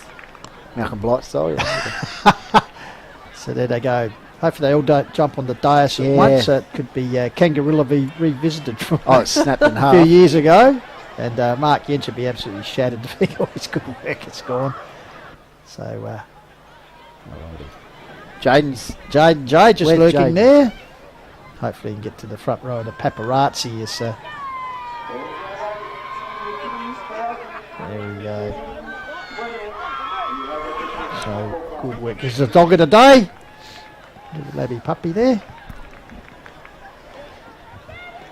Had a few dogs of the day. A few dogs of the day, yeah. Meeting the dogs there. So Jane just says, I'm the man. Ready? I'm the man. I'll stay here with this photo. So you've got to get a good one of everyone. With everyone looking straight down the barrel. I mean, you'll never get one of those, but you try and get as good a one possible. I did read here, Benny, might have been the Blackwood notes, that there's one particular player that always brings the dog. Oh, Jaden's gone straight to the point. Oh, he's gone. Jaden said Jaden's got to call him up again. Hang on. But there was one particular player always brings the dog to the game.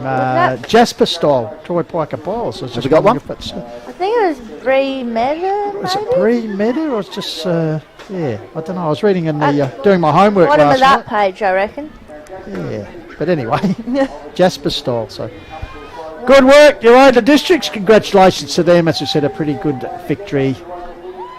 All right, let's see if Jaden can now get someone to come over for a quick Jay chat. Get to Pat Sim. He's lurking. Oh, there's the great gatekeeper. Yes. Good to hear from the fans after the game, just absolutely lining up around the caravan here. I like your the Taj Mahal. Is that what you've called it? Yes. Taj Mahal. Jaden's ready to. Here he is. He's got. He's lurking. Here he is. He makes things happen. So don't go. He just said, "Hi, it's Jaden," and they said, "Yep, we're coming over." So stay with us. Piper Window and Pat Sim. The big interview is a coming.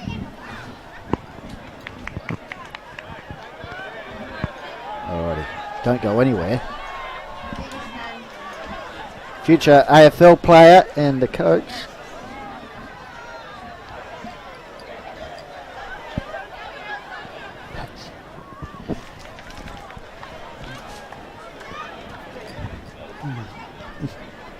So we're just waiting here to get in position, and as I said, for all those Uraidla fans who couldn't make it, we will be having the successful coach and also the best player on the ground will be here within a matter of seconds. So without further ado, we'll cross down to Jaden J. Hill, and he's with the group of winners. Cheers, thanks Pistols, all here with Pat Sim, Piper Window. Well done, congratulations. Firstly, Pat, what's the feeling like? It feels pretty good. Like, we were bottom partway through the season. The first game we played this year, we were 17 players down from our grand final side last year. So to come back from that, our aim became actually to score. That was our first aim. We didn't do that the first couple of games. We then aimed to get to the finals. We made that, and from there on in, it was just open slather to see what we could get to. So to win it was amazing. And now a 6-game winning streak as well. Just take us through what was the turning point through the season, you reckon, just when it all switched on? I think when we realised we could make the finals, there was a change in how we started approaching training. So we went from just teaching to actually thinking more about success. We had a short little session where we actually talked about what it is to be a success, and that wasn't necessarily about winning games, it was about doing small things. And so we just focused on things like that, and the goals and the scores and the wins came from there. And what was it feeling like during the week? Talk to Piper in a second about the go after, but just what was it feeling like during the week after an awesome game last week? That took a little while to come down from, I've got to say. It's quite handy having players like this in the team who can do those sorts of things. I think it was felt more amped up actually straight after the game and that Monday night, trying to think how we're going to train, what we're going to do, what's the process going to be. Once training was done, things calmed off a fair bit, I think. Because at that point onwards, my job was done. It's just up to these guys then. And Piper, congratulations, great performance today and last week. Just take us through the goal after siren last week and how it was during the week. Oh, thank you. Last week, I don't even know. I knew the siren was about to go. It was even. I just had to do what I could. I just went in the square.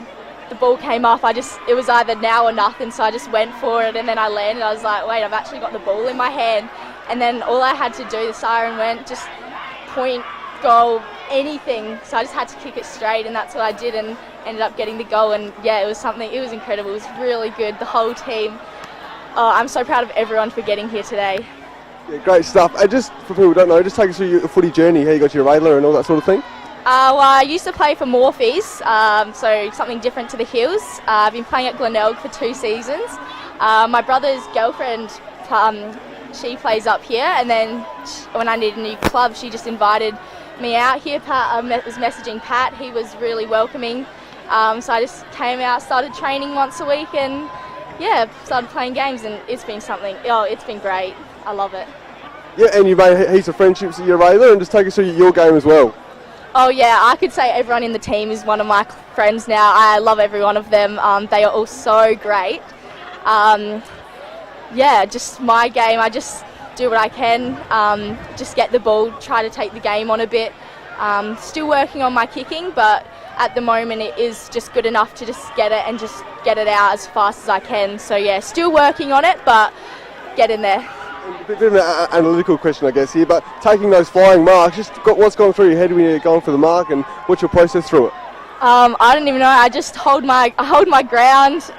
Just tell my team just to kick it up, give it some air. Then I just go for it. Try to use my body, get the player out of the way, and then just jump as high as I can, arms up, just grab it however I possibly can. Yeah. So, don't know. Just everything rushes through my head, but I just go up and try my best. Yeah, great stuff. And sorry, just lastly for you, so how is Pat as a coach, and what influences has he had on you?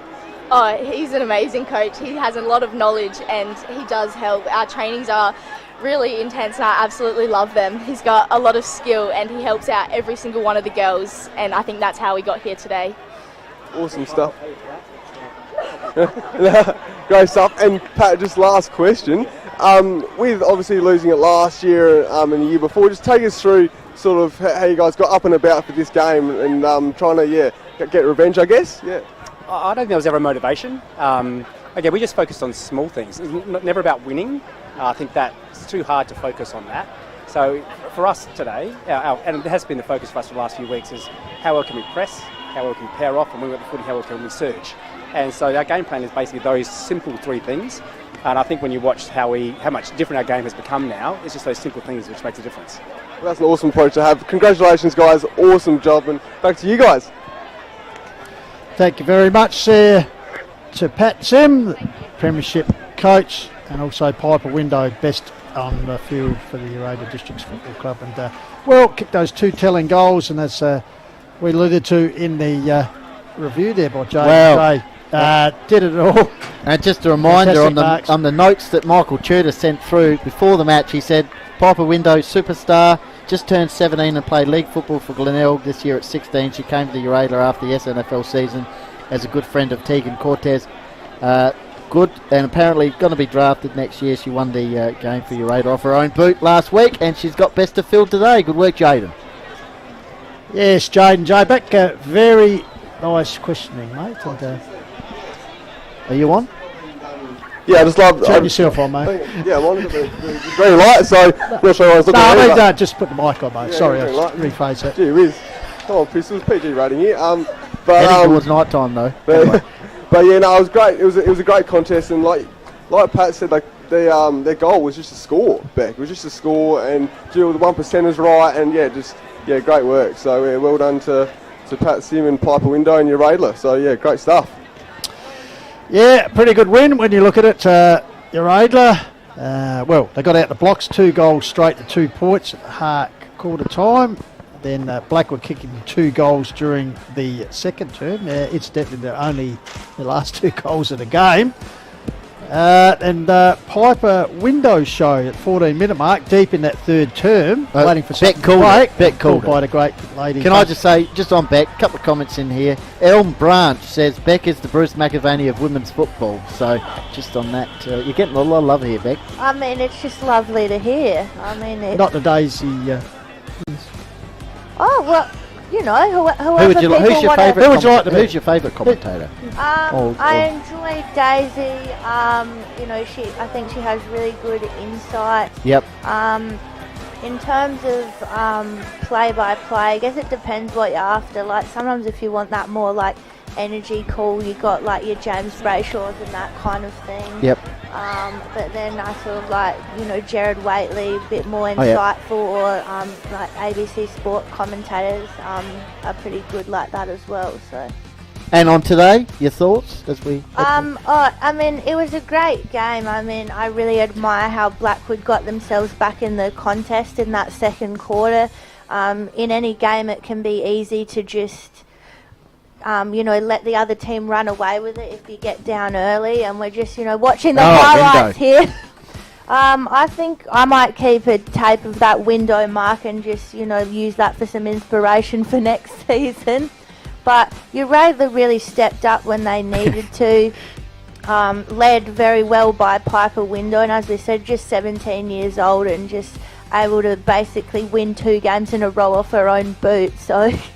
not bad for someone has just come into the team and, you know, become a real leader even at her age. The prospect of her following Zoe Prowse and Kira Mueller into the AFL system is quite strong, I'd suggest. Oh, especially after today's performance, there will be a lot of eyes on her, and then she'll obviously have the next Sandful season to come early next year, and then if they follow the current trend with the AFLW into the following season in August potentially. So I guess if it lines up, she could be drafted into that. I'm not sure when that works with her birthday and that kind of thing, but you know, it could be the start of something really huge off the back of this premiership. Yeah, absolutely. Because particularly if the talent scouts all get on. They're out there. I saw Call the Wild and filming footy and watching the replay back. They'll be saying, "Gee, that girl can go." And also, Channel 7 executives might be watching and say, "Gee, that girl goes all right on the mic as well." So you could be in the draft, Beck. The commentators draft. Yeah, true. Well, I mean, and you know, speaking of scouts, I mean, Bruce Dawes had a front row seat to that game, and he's looking out for new players, you know, at West Adelaide. That's true. Very nicely done. I think, you know, maybe he put himself on this game for a reason, just so he can look for some new recruits. Very well thought out, very astute as always. So we thank you very much for your input this afternoon, and we may well see you in the upcoming male finals. You keen for that? I'll be keen to join you if you'll have me, absolutely. So, you know, finals time's very exciting up here in the hills, and, you know, everyone's kind of, you know, up and about if their team's involved. Fantastic, and judging by the crowd that rolled up here today at Hanson Oval, women's football certainly great. Just around the grounds, half time in the Country Division elimination final. Ironbank 9-3 leading Birdwood 5-5. So still going on. So, and also the great man, of course, Jaden J. Hill, doing it all this afternoon. Had the in-depth interviews, photos go right. The stats, the photos. Yeah. No limit to your capabilities, Jaden J. Bit of our licorice all shorts today, but no, it was all good, and great to be a part of it. It's a great competition, the under 14, 17 and women's open competition, so great to be a part of it, and well done to Radler, Harndorf and Mount Barker on their victories. Thanks guys for having me. And grab the courier this week, Jaden will have it all covered. Yeah, absolutely. And we must thank our sponsors, of course, Filming Footy, Sports Interactive, Dart, Fish, for their support of the Call of the Wild, and also the HFL sponsors in Police Credit Union, West End Sports Power, Sharon, the Courier Newspaper, Rostow Homes, MAC and Closey Supermarkets. And today we've had Closey's come on board Extra Special, and also Sportol, and also Archie's. And we have some giveaways for the best players, which we'll organise to get to later on. So we thank all those businesses. And as always, thank you to Tommy Hills for putting up with us once again. The master. Double duty for you, Tommy. So no doubt you'll have a good, refreshing lay down tonight after a busy 2 days. Also for James Davis, the unheard, unseen hero of the crew. He should turn the camera on himself over the coming weeks. Game, just so we should get him to take a selfie. Can you do that with these cameras? A selfie, imagine it? I don't know. But anyway, so thank you very much to James. Also, Benny, thank you very much once again for your input. It's been a busy 2 days, but we love it. And of course, Call the Wild, bring you all the finals action over the next couple of weeks. So if you want to watch good community football, get on the Call the Wild Filming Footy for our coverage of the Hills Football League divisional finals. So that's about it. Until we catch up with you again. For all the latest, you can, of course, read Jaden J's exclusive reports in the Courier, but also the Huddle on Wednesday night. Look forward to talking about the HFL. Then we might try and get maybe the winning coach or someone on for this game, and also preview the next week's round of matches as far as the HFL goes. So that's about it. I think we've got it all covered. As Jaden J said, congratulations to Mount Barker Football Club, Harndorf Football Club, and of course your 8 districts for emerging with the 3 premierships held here this afternoon. So that's about it from Hanson Oval. Thanks for joining us. And until we talk again, keep chasing your goals. Pistols on behalf of the team saying bye for now.